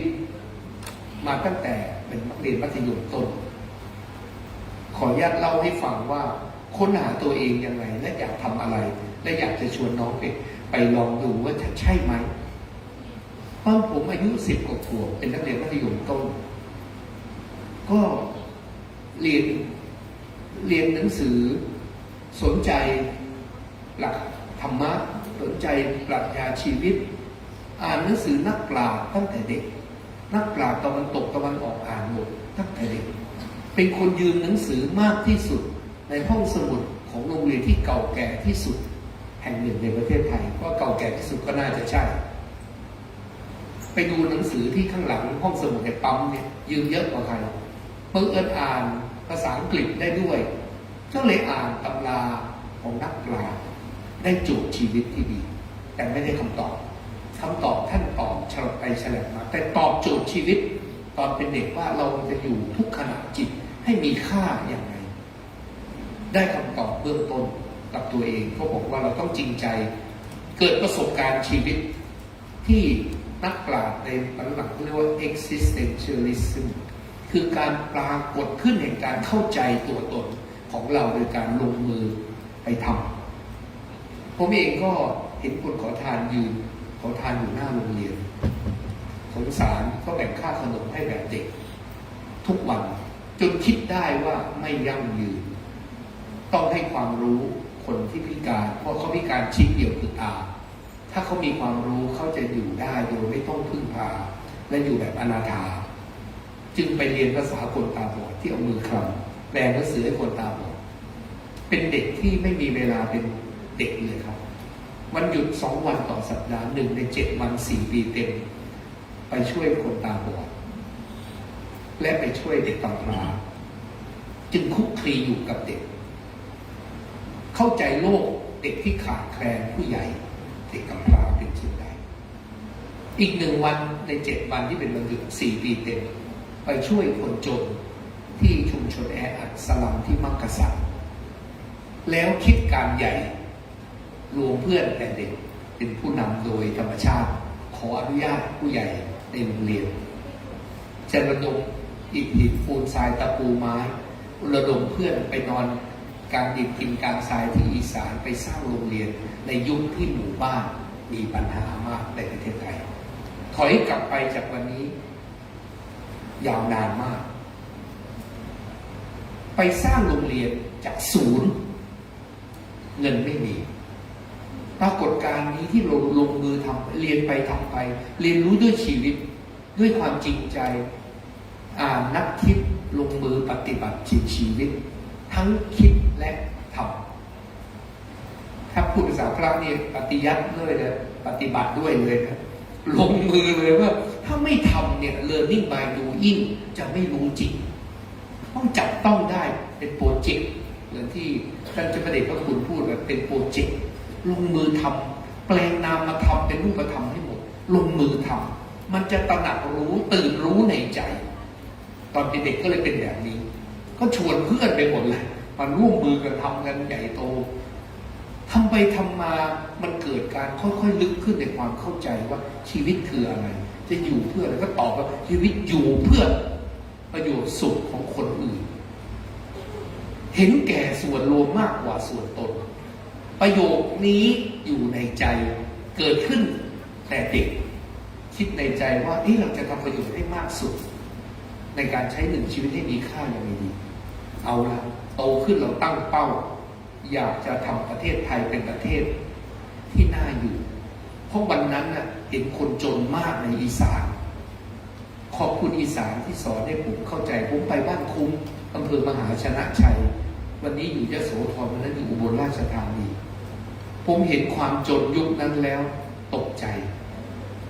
ชาวบ้านเอาอาหารที่ดีที่สุดมาเลี้ยงเราที่ได้ทานเข้าไปที่ไม่เคยทานที่กรุงเทพเลยคืออึ่งอ่างครับแย้อึ่งอ่างรสชาติเป็นไงครับอาจารย์รสชาติแย้คล้ายๆไก่นิดนึงคล้ายๆไก่อึ่งอ่างนี่กลิ่นแรงมากจนจำรสไม่ได้เลยกราบเรียนว่าอย่างนี้ครับผมก็เห็นชาวบ้านก็คิดในใจว่าทำคือประโยชน์สุขคนมากที่สุดทำไงดีนะคิดในใจเป็นเรื่องคิดฉลาดนะอ่านหนังสือของนักปราชญ์บอกว่าทำอะไรให้เกิดประโยชน์มากสุดทฤษฎีอัตประโยชน์สูงสุด utilitarianism นักปราชญ์คนนี้พูดเข้าท่าทำประโยชน์ให้มากสุดก็นั่งคิดประโยชน์มากสุดคนมากสุดเอาไงดีเอาละเราอยู่เป็นคนไทยทำนอกประเทศคงทำยากทำในประเทศเรานี่แหละเราคิดในใจว่าจะทำประเทศให้ดีแต่ยังไม่รู้ว่าเรียกอะไรยังไม่ได้เรียกอะไรยากนะครับที่ทำประเทศให้มันดีที่สุดคิดในใจดำเด็กก็คิดว่าเอางี้ให้พื้นฐานให้คนอยู่ดีกินดีพ้นจนเพราะอีสานจนเหลือเกินยุคนั้นวันนั้นบ้านเมืองขัดแย้งกันรุนแรงยิ่งกว่าวันนี้ฆ่ากันตายเลยในยุคนั้นคอมมิวนิสต์เต็มแผ่นดินอีสานเลยยุคนั้นอยู่ในค่ายอาสาพัฒนารุ่นแรกไม่รู้ทำไมก็ยิงปืนเข้ามาในค่ายถ้าโดนคนเข้าไปก็ตายกันหมดฉะนั้นเราเห็นสถานการณ์บ้านเมืองวันนั้นขัดแย้งกันพอมีปัญหาแทนที่จะร่วมมือกันแก้ปัญหาขัดแย้งทะเลาะกันตีกันฆ่ากันในประเทศเราก็คิดในใจว่าเราอยากจะพัฒนาให้พ้นจนให้คนไทยไม่อดอยากอยู่ดีกินดีเป็นพื้นฐานก่อนนะแล้วก็ให้คนเนี่ยมีสังคมที่น่ารักแบ่งปันช่วยกันเป็นสังคมน่าอยู่อยากให้ไม่ต้องทะเลาะเบาะแว้งทางการเมืองร่วมมือกันใช้อำนาจเป็นผู้นำกับผู้ตามในประเทศแบบดีๆก็คิดในใจนะครับอยากจะทำบ้านเมืองให้ดีตอนนั้นเรียกว่าทำบ้านเมืองให้เจริญรุ่งเรืองเลยคิดว่าเราจะไปเรียนหนังสือมหาวิทยาลัยเราคงต้องเลือกวิชาที่ถูกกับตัวเราโจทย์ชีวิตเราชัดแล้วเราอยากทำบ้านเมืองให้ดีไม่เรียนตามกระแสเลยน้องๆครับผมเป็นนักเรียนดีมากนะครับเพื่อนทั้งห้องเนี่ยเรียนแพทย์หมดเลยกับวิศวะผมนี่ได้ทุนเรียนแพทย์ได้ทุนเรียนวิศวะ เรียนแพทย์เนี่ยไม่มีวันจน มีคนยกมือไหว้เราไปโรงพยาบาลมีใครนะครับไปหาหมอเสร็จแล้วเขาเรียกเงินเท่าไหร่ไปต่อหมอมีไหมไม่มีนะครับ ขอบคุณเสร็จแล้วยังล้วงตังค์ใส่ให้อีก เป็นแพทย์นี่ดีสำหรับคนครับแต่ดีสำหรับคนไม่เยอะเพราะไม่กี่แสนคนในชีวิตผมก็คิดการใหญ่เลยนะจะจัดการให้ประเทศเจริญได้ไงนะไม่เอาเป็นหมอไม่เหมาะกับเราไม่อยากเป็นหมอวิศวะยิ่งไม่อยากเป็นใหญ่ก็เป็นวิชายอดนิยม2 วิชาเท่านั้นที่คนเรียนกันเรียนเก่งเรียนผมก็คิดในใจว่าไม่วิชาอะไรนะที่มันแก้ปัญหาประเทศแบบที่รากฐานความอยู่ดีกินดีประชาชนอาจารย์ก็บอกเศรษฐศาสตร์ไม่เคยได้ยินมาก่อนในหูเลยยุคนั้นไม่มีใครรู้จักบอกตั้งใจเลยไปเรียนเศรษฐศาสตร์จะมาแก้ปัญหาใหญ่ของประเทศภาพใหญ่ให้ได้มาคิดว่าจะไปเรียนประเทศเบอร์ 1ของโลกประเทศเบอร์ 1ของโลกคืออเมริกายุคนั้นเป็นมหาอำนาจเขาเจริญสุดดังนั้นเราไปดูต้นทางก่อนว่าไอ้เจริญเท่าที่มนุษย์เขาเจริญกันมันขนาดไหนเราจะได้ไม่แย่กว่าเขาคิดจะไปเรียนอเมริกาครับและก็คิดจะไปเรียนวิชาเศรษฐศาสตร์เพราะอาจารย์เขาบอกว่าเศรษฐศาสตร์จะเป็นวิธีคิดที่จะเปลี่ยนชีวิตของคนในชาติได้ก็เลยคิดว่าจะไปเรียนกับอาจารย์ที่เก่งที่สุดทางเศรษฐศาสตร์ในโลกยุคนั้นอาจารย์โอ้คนเก่งสุดได้รางวัลโนเบลก็นั่งดูเลยอาจารย์ชั้นดีโนเบลอยู่ที่ไหนก็คิดแล้วเดี๋ยวต้องเป็นลูกศิษย์ให้ได้เพราะเราไปอยู่กับคนเก่งในที่สุดก็ชิงทุนเป็นนักเรียนทุนไปเรียนเมืองนอกไปเรียนเมืองนอกเสร็จก็ตั้งเป้าเลยถ้าเราจะได้ทุนจบปริญญาเอกเนี่ยผมเขียนใส่กระดาษไว้ในทิชชู่ว่าอายุ25เบญจเพศจะจบปริญญาเอกจะได้กลับมาเป็นผู้ใหญ่ทำหน้าที่แบบมีความรู้เต็มที่ขั้นสูงสุดของมนุษย์คือปริญญาเอกเขียนเป้าไว้ว่า25 ขวบจะจบปริญญาเอกในที่สุดจบจริงๆ25 ขวบจบปริญญาเอกสมถึงที่วางแผนแล้วเพราะทำอะไรต้องมีเป้าแล้ววางยุทธศาสตร์ผมจะได้ปริญญาเอก25มีทางเดียวครับต้องได้ทุนพิเศษทุนเดียวที่เขามีทุนนี้จะได้ไม่ต้องได้ที่1อย่างเดียวถ้าไม่ได้ที่1ไม่มีทางนะนี่เราแข่งกันนักเรียนทุนจำนวนเก่งกาจในโลกนะมันจะได้ที่1เนี่ยมันไม่ง่ายนะฉะนั้นต้องวางแผนว่าเราจะใช้ชีวิตทำยังไงดีแต่เป้าหมายเบื้องต้นสำเร็จก่อนเป็นผู้ใหญ่คือเรียนหนังสือจนจบปริญญาเอกกลับมารับราชการเป็นอาจารย์มหาวิทยาลัยชีวิตก็เริ่มต้นคิดเรื่องการสร้างชาติเลยมาว่าเราจะทำยังไงลองเป็นอาจารย์ก่อนและไม่เคยคิดจะเลิกเป็นอาจารย์สอนหนังสือลูกศิษย์ทั้งชั้นมาเรียนวิชาการแต่ไม่ได้วิชาชีวิตจากเราเลยก็ขนลูกศิษย์ทั้งทุกชั้นไปกินข้าวที่บ้านนั่งคุยกันว่าเราจะใช้ชีวิตทำยังไงดีไม่ถูกใจเพราะว่าทำได้นิดเดียวเพราะเขาบังคับให้สอนแต่วิชาการวิชาชีวิตไม่ได้สอนก็คิดว่าไม่ถูกใจ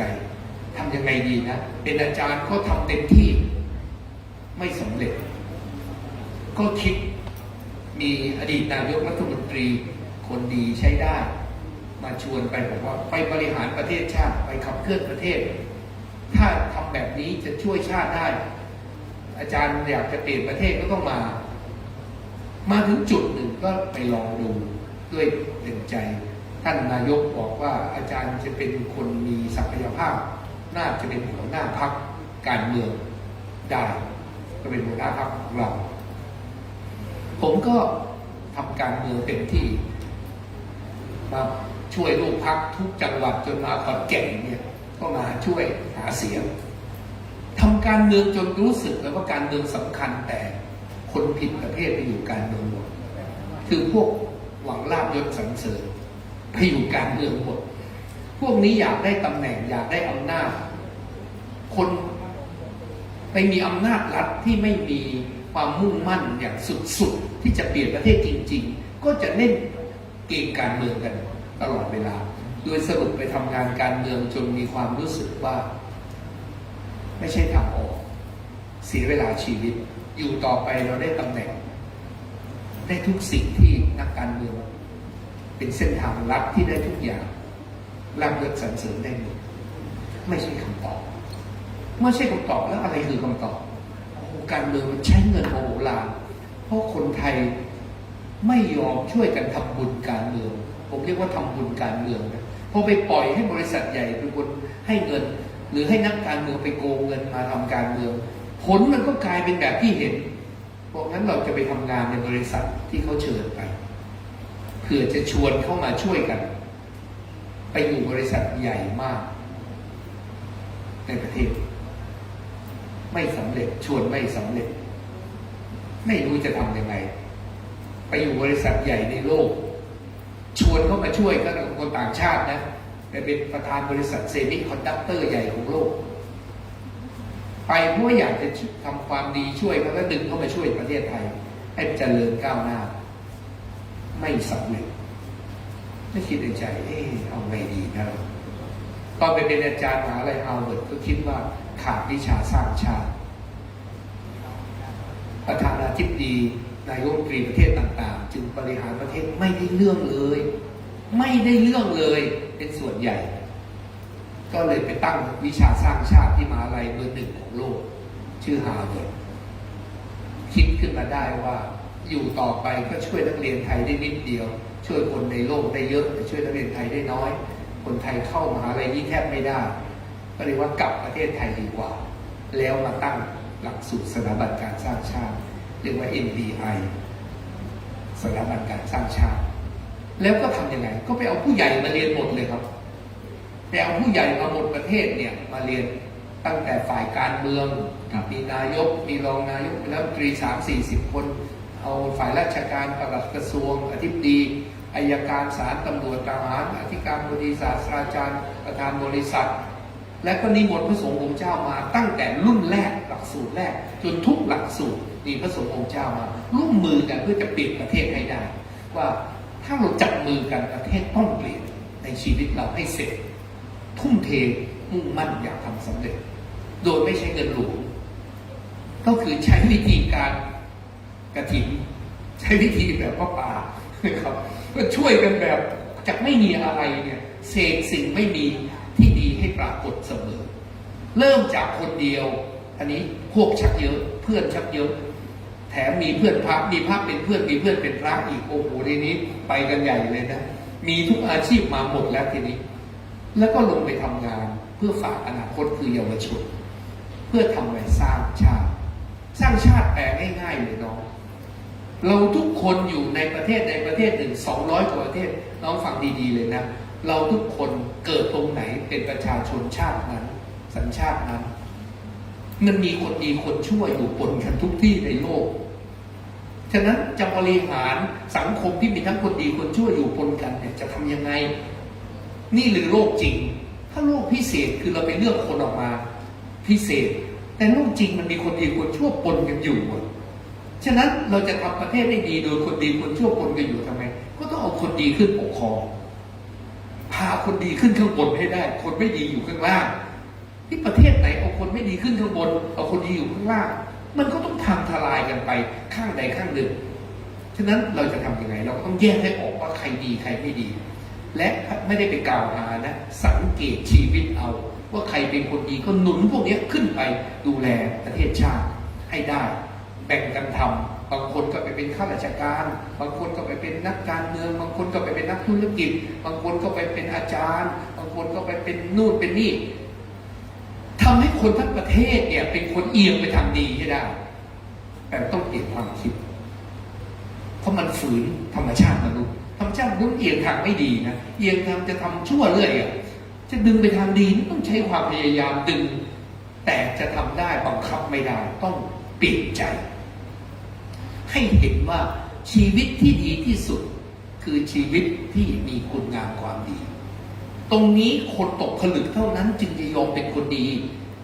ถ้าเป็นคนธรรมดาเนี่ยเขานึกว่าทำชั่วเนี่ยมีความสุขเขาต้องทำชั่วอยู่แต่ถ้าต้องทำให้เขาเชื่อว่าทำดีมีความสุขเป็นสิ่งดีงามเมื่อไหร่ตอนนี้ต้องอธิบายเพราะมนุษย์สอนได้มนุษย์นี่พัฒนาได้แล้วไม่ใช่จิ้งหรีด ไม่ใช่ควายไม่ใช่ลาล่อไม่ใช่สิงสาราสัตว์มันสอนได้ดังนั้นต้องพัฒนามนุษย์ให้เป็นคนให้ได้ที่เจริญรุ่งเรืองสอนให้ mindset เปลี่ยนแบบเต็มใจสถาบันก็พยายามไม่ใช่เป็นสถาบันไม่ใช่อำนาจนะเป็นสถาบันที่ชวนกันทางที่ดีอธิบายด้วยเหตุผลจูงใจจนตกผลึกจนวันนี้เนี่ยที่พวกเราหลายคนไม่ทำชั่วมากเนี่ยแล้วไม่อยากทำชั่วเลยเนี่ยเพราะเกิดความปิติในใจว่าทำดีเนี่ยมันดีกว่าทำชั่วแล้วเราไม่อยากทำชั่วเพราะมันทำชั่วมันทำความทุกข์ให้กับตัวเองและผู้อื่นมีมนุษย์คนไหนบ้างล่ะครับที่อยากมีความทุกข์ความทุกข์เป็นเรื่องชีวิตถ้าท่านอยากหลีกหนีความทุกข์กันหมดอยากเจอความสุขผมอยากจะบอกให้น้องๆฟังช่วยเก็บไปพิจารณาคิดนะครับว่าน้องครับผมค้นพบวิธีคิดแบบปรัชญาวิธีคิดปรัชญามี10มิติหลวงพี่พระอาจารย์พระเดชพระคุณท่านรองอธิการบดีท่านได้กรุณาบอกว่าอ่านหนังสือความคิดเป็นระบบที่ผมเขียนผมบอกเชิงปรัชญากระบวนเนี่ยนะคือทำ10อย่างน้อยหนึ่งในนั้นคือการจัดหมวดหมู่1คือนิยามให้ชัดให้รู้ว่ามันคืออะไรผมเสนอน้องๆนะครับน้องอยากมีความสุขไหมความสุขมีแค่4แบบมนุษย์เราเนี่ยมีความสุข4แบบปนเปกันไม่เท่ากันกว่าผมจะพูดประโยชน์ทางปรัชญานี้ได้เนี่ยไม่ได้พูดเพ้อเจ้อนะคิดทั้งชีวิตว่ามนุษย์มีความสุขแค่4แบบเรื่องอื่นเป็นตัวเล็กภายใต้ตัวใหญ่4หมวดนี้เท่านั้นไม่มีมากกว่านี้1สุขสำเร็จเกิดจากการทำอะไรตั้งเป้าหวังว่าดีนะไม่ดีก็มีตั้งเป้าและสำเร็จเช่นอยากได้ตำแหน่งอยากสอบเข้ามหาวิทยาลัยได้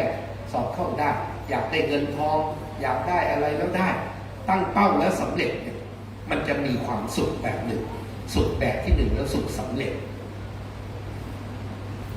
สุขแบบที่2สุขสัมพันธ์มนุษย์เราเกิดมาเนี่ยมีความสัมพันธ์กับคนอื่นเอาไปขังเดี่ยวอยู่ในคุกบ้าตายเพราะผิดธรรมชาติมนุษย์ที่ไม่ปฏิสัมพันธ์กับใครสุขสัมพันธ์ดีทำให้เกิดสุขสัมพันธ์ไม่ดีทำให้เกิดทุกข์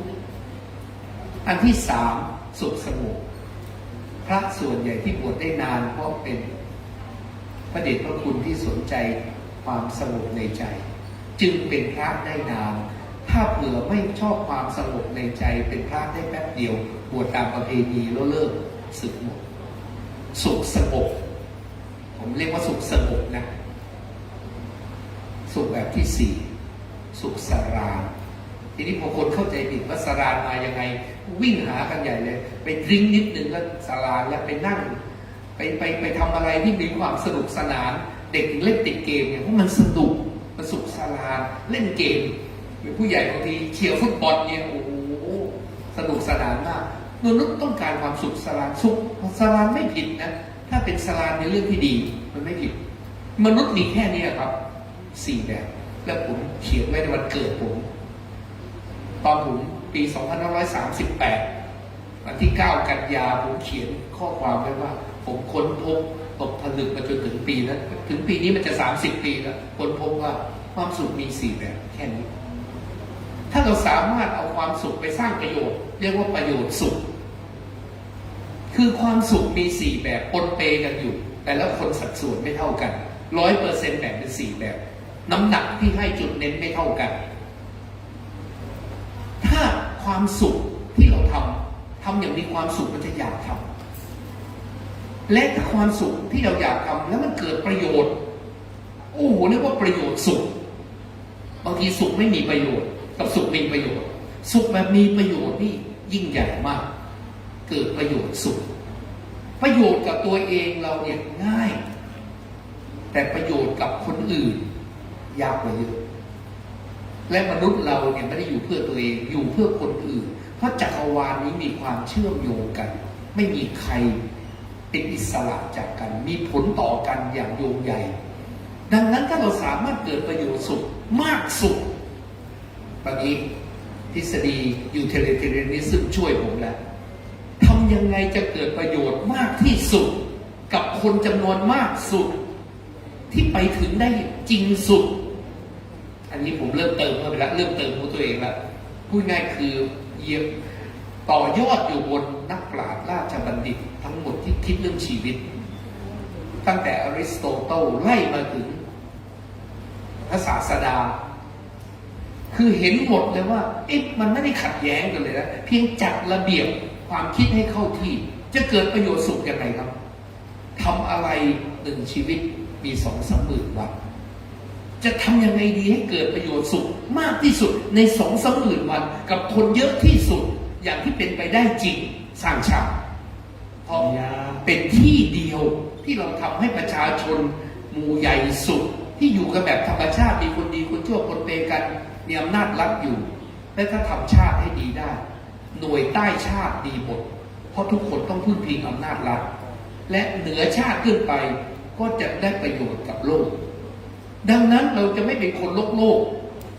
เกะกะอยู่ในโลกใบนี้ถ้าหากว่าเรานั้นไม่ได้ทำตัวเป็นประโยชน์ของไม่มีประโยชน์ไปดองไว้มันก็ลกในบ้านถ้าเราไม่ทำประโยชน์เราก็เป็นคนโลก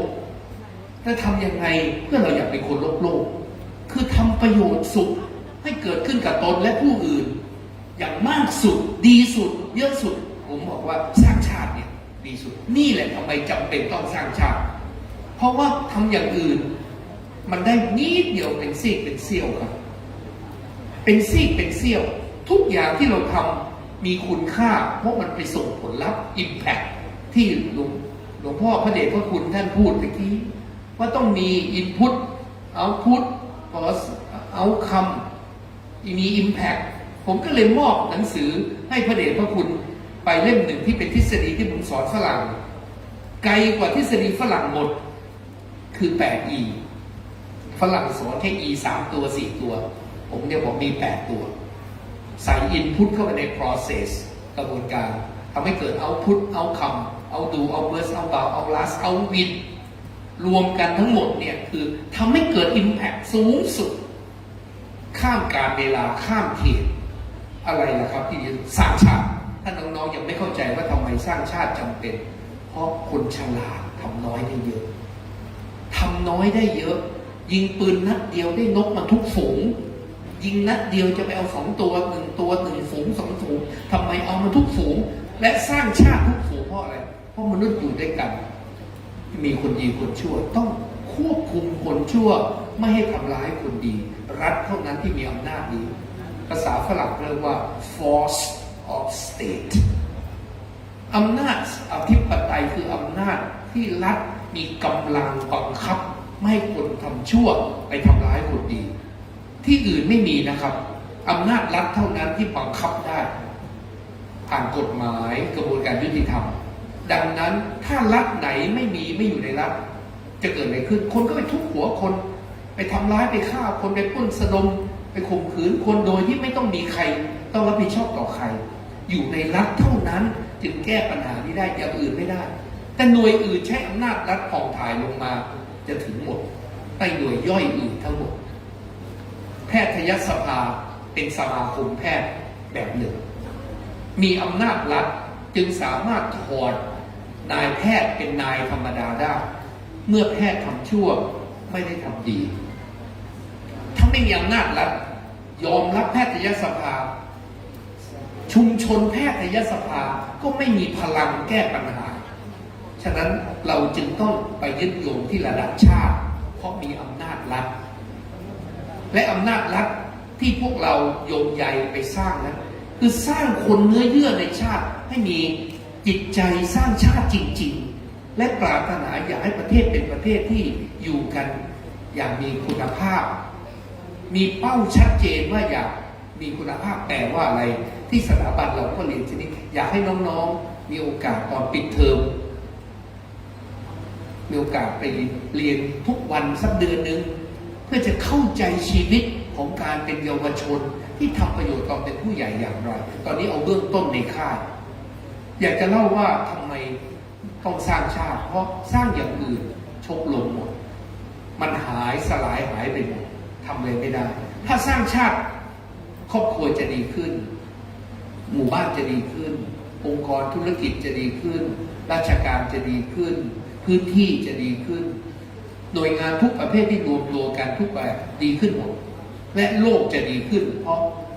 โลกก็ประกอบด้วยชาติต่างๆ ที่หวังจะสามารถไม่เกิดการทำลายล้างเกิดสันติสุขสันติภาพสันติธรรมบนโลก ดังนั้นถ้าชาติดีเราสามารถช่วยโลกได้ ถ้าชาติเราไม่ดีเราช่วยใครก็ไม่ได้บนโลกใบนี้จึงต้องสร้างชาติเท่านั้น ชาติก็มีอำนาจอธิปไตยเป็นหลักจึงทำไมต้องสร้างประเทศเพราะเราเป็นคนไทยเกิดที่นี่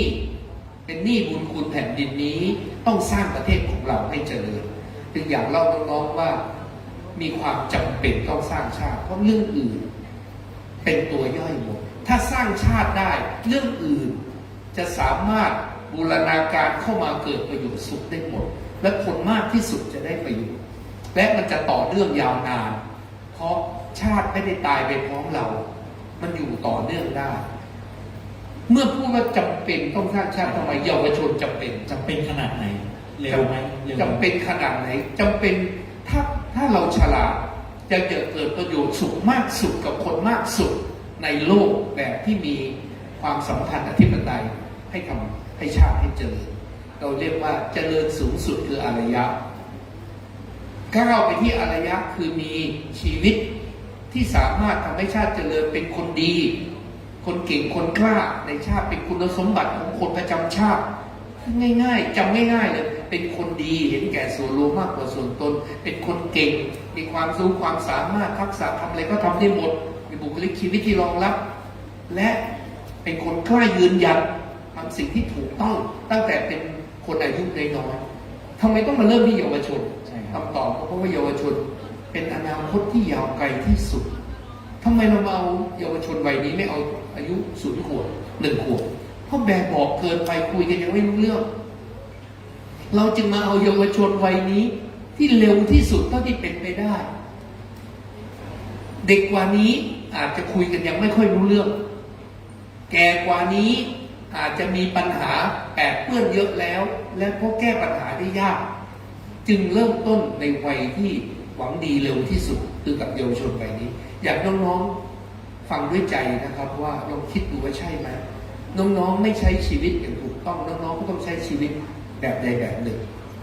วันหนึ่งเมื่อน้องอายุ60 70 80น้องๆจะจำวันนี้ได้ถ้าตั้งใจฟังว่าวันก่อนมีคุณลุงคนหนึ่งมายืนมานั่งพูดให้เราฟังแล้วบอกเตือนสติเราว่าใช้ชีวิตให้ดีนะโตวันหนึ่งเราก็จะเป็นผู้ใหญ่ถ้าใช้ไม่ดีหมดไปใช้อีกทีไม่ได้นะมันใช้ได้ทีเดียวครับกลับไปใช้อีกไม่ได้แล้วใช้ทุกวันให้มีค่าถ้าน้องๆเข้าใจที่พูดนะครับน้องๆจะมีกำลังใจขอพูดจากประสบการณ์จริงเพราะไม่มีอะไรเป็นกำลังใจให้คนได้มากกว่าพูดจากประสบการณ์จริงน้องๆรู้ไหมตั้งแต่อายุ10 กว่าขวบถึงวันนี้ไม่มีวันไหนเซ็งสักวันเลยไม่มีวันเซ็งสักวันเลยไม่มีวันไหนเบื่อหน่ายเลยไม่มีเคยเป็นโรคซึมเศร้าเลยครับเกิดมาไม่เคยเป็นโรคซึมเศร้าไม่รู้ด้วยแปลว่าอะไรไม่รู้ว่าซึมเศร้าเป็นยังไงก็ไม่รู้ไม่เคยซึมเศร้าด้วยไม่เคยมีวันไหนเบื่อหน่ายเลยครับพอค้นพบชีวิตแล้วเนี่ยตื่นเต้นทุกวันอยากตื่นทุกวันมีความสุขทุกวันรอเมื่อไหร่จะตื่นสักทีมีเรื่องทำทุกวันไม่มีอะไรเบื่อหน่ายมีความสุขทุกวันไม่ใช่รู้สึกเหมือนหลายคนที่ทำงานที่บอกรอวันศุกร์จะได้ทำเสาร์อาทิตย์สิ่งที่อยากทำจันทร์พอวันจันทร์มาถึงก็ปวดหัวไม่อยากไปทำงานแปลว่าพวกนี้ไม่ค้นพบชีวิตนะครับถ้าค้นพบชีวิตมีความสุขทุกวันตื่นเต้นทุกวันทุกสิ่งที่ทำเป็นความสุขเพราะทำของมีค่าเหนื่อยไม่มีใครกลัวน้องๆถ้ารู้จักชีวิตผมที่ทำงานชีวิตผมต้องทำงานเนี่ยผมทำงานหนักนะครับทำงานหนักแต่ไม่เหนื่อยกายอาจจะเหนื่อยบ้างเพราะอายุมากขึ้นแต่ใจไม่เหนื่อยตื่นเต้นอยากทำถ้าน้องอยากเจอชีวิตที่มีความสุขนะครับน้องลองฟังดูว่ามีผู้ใหญ่คนหนึ่งเคยเดินก่อน มาก่อนและกำลังหวังดีแนะนำว่าให้เลือกเอาจากชีวิตจืดๆหรือชีวิตที่มีพลังและมีความสุขในชีวิตจริงๆ เรียกว่าตื่นเต้นทุกๆวันใช่ไหมครับ ตื่นเต้นทุกวันตื่นเต้นทุกวัน ครับ น้องๆเริ่มต้นจากวันนี้เรียนรู้ไปรวมตัวกัน และอย่ายอมให้เพื่อนจูงเราไปทางที่ไม่ถูก เราต้องเป็นหัวหน้าทางดี จูงเพื่อนมาทางดีอย่าให้เพื่อนไม่ดีจูงไปทางไม่ดี เรามีหน้าที่ช่วยเพื่อนทุกคน ผมเนี่ยทำทะเบียนเพื่อนตั้งแต่ตัวเล็กๆเรียนหนังสือตั้งแต่เด็กๆจนเป็นผู้ใหญ่ คนเจอเพื่อนรอบบ้านเพื่อนที่โรงเรียนหรือมหาลัยเพื่อนร่วมทำงานทุกบริบทรู้จักใครน้องรู้ไหมผมทำอะไรในหน้าที่ความเป็นคนเจอทีไรก็จะจำได้เลยอาจารย์เกรียงศักดิ์เนี่ยชวนไปสร้างชาติตลอดชวนทุกคนทุกเวลาตลอดเวลาไม่เลิกลาชวนแล้วชวนเล่าเฝ้าแต่ชวนเพราะเป็นหน้าที่ความเป็นคนต้องชวนเขาให้ไปทำสิ่งที่ดีดังนั้นน้องๆครับชีวิตที่น่าตื่นเต้นมีอยู่จริงนะท่านวันไหนน้องเห็นชีวิตแบบอื่นแล้วมันจืดสนิทมาหาชีวิตที่มีคุณค่าทำประโยชน์และน้องจะมีความรู้สึกว่าไม่อยากทำอะไรไม่อยากทำสิ่งที่มันไร้ประโยชน์เลยน้องๆครับผมอยากให้น้องเนี่ยรวมตัวกันไปชวนเพื่อนไปตั้งชมรมเยาวชนสร้างชาติเพราะว่ามนุษย์ต้องการเพื่อนได้เพื่อนกลุ่มหนึ่งร่วมกันทำตั้งแต่เป็นเด็กแล้วก็นัดกันทำไปเรื่อยๆจบไปก็ไปรวมตัวกับคนที่มีใจดีงามแบบนี้ทุกที่ทุกหนเนี่ยที่เราไปจบจากโรงเรียนไปเรียนมหาวิทยาลัยก็ไปอยู่ชมรมเยาวชนสร้างชาติไปทำกิจกรรมไปทำโปรเจกต์ไปทำนวัตกรรมเพื่อทำประโยชน์และก็พออยู่มหาวิทยาลัยก็ส่งต่อให้น้องจบปุ๊บไปที่ทำงานไปรวมเพื่อนในที่ทำงานทุกที่ให้เป็นคนดีเก่งกล้าสร้างชาติให้ทุกที่พอแก่ขึ้นมากลับบ้านหมู่บ้านเราไปยังไงครับไปสร้างคนชุมชนคนสร้างชาติในหมู่บ้านของเราให้มันเป็นแผ่นดินไทยสักที่เดียวในโลกประวัติศาสตร์โลกมนุษย์ไม่เคยมีแบบนี้นะครับที่ทำอย่างจริงจังเป็นระบบให้มีคนสร้างชาติอยู่เต็มแผ่นดินและเอาหัวกระบวนเป็นตัวนำที่เป็นคนดีเก่งกล้าที่สุดเป็นตัวนำอยากจะชวนน้องมาสร้างของยั่งยืนอย่างอื่นฉาบฉวยมันล่มสลายไปพร้อมกับสภาพที่เปลี่ยนไป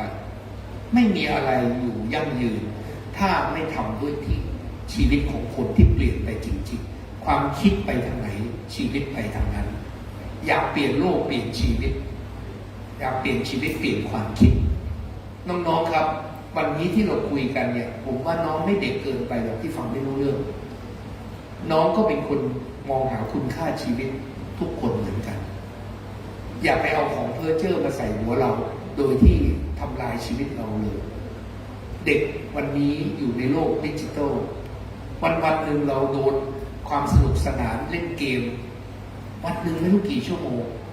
ซึ่งมีแต่ความสนุกเล็กน้อยแต่ไม่ได้ช่วยอะไรเราเพื่อเตรียมเป็นผู้ใหญ่ที่ดีที่สุดในอนาคตเรามีเวลากี่วัน365วันคูณ22ปีก่อนจะจบปริญญาตรีโดยประมาณไม่กี่พันวันเพื่อเตรียมตัวเป็นผู้ใหญ่ใช้ชีวิตที่เหลือที่ดีใช้โอกาสนี้พัฒนาตัวด้วยการลงมือทำอยากจะฝากน้องๆให้คิดนะครับทุกคืนก่อนนอนคิดว่าวันนี้เราเรียนรู้อะไรใหม่ที่ไม่รู้มาก่อนเลยตลอดชีวิตบันทึกไว้สัก3 ประโยค 2 ประโยคและตอนปีใหม่มาอ่านดูว่า365 วันเรียนรู้อะไรใหม่เปลี่ยนเป็นคนใหม่ทุกวันดีขึ้นกว่าเมื่อวานทุกวันและวางแผนชีวิตไกลที่สุดว่าตอนก่อนสิ้นชีวิตวันสุดท้ายตอนแก่เราอยากเห็นอะไรในชีวิตเราผ่านตัวเราภาพอาจจะยังไม่ชัดนักแต่เป็นภาพคร่าวๆแล้วลากมาวางแผน20 ปี5 ปี1 ปี3 เดือน1 เดือนแล้ววางเป็นกิจวัตรประจำสัปดาห์แล้วทุกคืนก่อนนอนพัฒนาแผนที่วางไว้ให้ดีที่สุดในวันรุ่งขึ้นปรับแผนให้ใช้เวลาใช้โอกาสชีวิตให้ดีที่สุดทุกวันอย่างมีค่าขอเรียนตามตรงว่าผมเนี่ยทำแบบนี้มาตั้งแต่เด็ก จึงใช้ชีวิตหนึ่งคนทำอะไรมากมายมหาศาลเหลือกำลังคนธรรมดาทำมามากมายมหาศาลเพราะว่าวางแผนชีวิตจัดแจงตัวเองถ้าน้องๆอยากมีชีวิตที่ทิ้งมรดกดีๆไว้ คนเราตายจากไป ถ้าทิ้งสิ่งดีไว้ โลกทั้งใบจะดีขึ้นเพราะเรา ประเทศเราจะดีขึ้นเพราะมีเราเคยเกิดมาครั้งหนึ่ง อยากฝากน้องให้เป็นฮีโร่ในใจผมหน่อยได้ไหมเราทุกคนมีสิ่งดีในตัว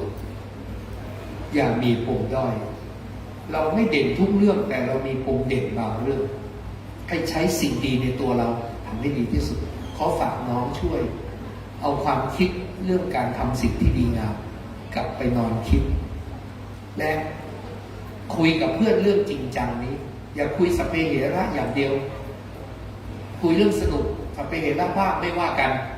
แต่คุยกันว่าเราจะชวนกันไปทางที่ทำชีวิตให้มีค่าได้อย่างไร ชีวิตที่ดีคือชีวิตที่มีคุณค่ามีความหมายและใช้ชีวิตอย่างมีค่าจริงๆน้องๆฟังผมอยู่วันนี้มีกี่คนบ้างที่ฟังแล้วเข้าใจสิ่งที่ได้ยินนี้ฟังแล้วพอเข้าใจยกมือให้ดูหน่อยได้ไหมครับน้องๆเข้าใจที่พูดไหมครับวันนี้ขอบคุณมากเลย ตะโกนคำว่าสร้างชาติตะโกนคำว่าสร้างชาติโอเคครับขอเสียงตบมือขอบคุณนะครับอาจารย์แนนนะครับอาจารย์ดร.เกรียงศักดิ์เจริญศักดิ์ให้เราทุกคนนะครับลุกขึ้นตบมือให้กับอาจารย์แนนนะครับประธานสถาบันการสร้างชาติของเรานะครับผู้จุดประกายและเป็นผู้เริ่มต้นนะครับให้สถาบันการสร้างชาติของเรานะได้เกิดค่ายเยาวชนแห่งชาติดีๆแบบนี้นะครับแล้วก็ขอขอบพระคุณนะครับทุกภาคส่วนเลยนะครับที่ทำให้นะครับเกิดค่ายเยาวชนสร้างชาติแบบนี้เกิดขึ้นนะครับขอบคุณมากครับขอบคุณอาจารย์แดนนะครับขอบคุณพระคุณเจ้านะครับแล้วก็พี่ๆนะครับเยาวชนสร้างชาติอยู่ในห้องนี้ก่อนนะครับขอบคุณพี่ๆนสช.ทุกท่านนะครับขอบคุณมากครับ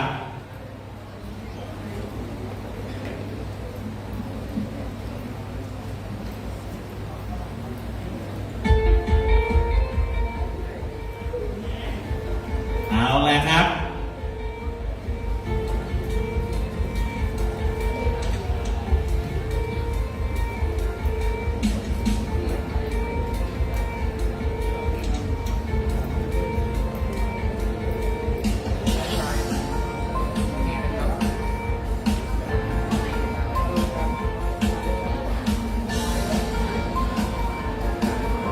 โอเคนะครับช่วงเวลาต่อจากนี้ไปนะครับก็จะขอให้น้องๆนะครับเยาวชนทุกๆคนนะครับมาช่วยกันนะเราจะทำลายสถิตินะครับในการเก็บเก้าอี้นะครับซ้อนกันไปที่เดิมนะครับเราช่วยกันครับภายในเวลาเมื่อกี้นี้6 นาทีป่ะใช่ไหมประมาณ6 นาทีตอนเราจัดนะอันนี้ผมว่าเร็วพอมาเร็วกว่านี้ได้นะครับจับเวลา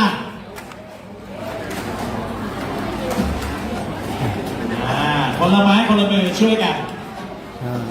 ก็เป็นนั้นว่าการถ่ายทอดสดงานโครงการอบรมเปิดโครงการอบรมเยาวชนสร้างชาติที่จังหวัดขอนแก่นณ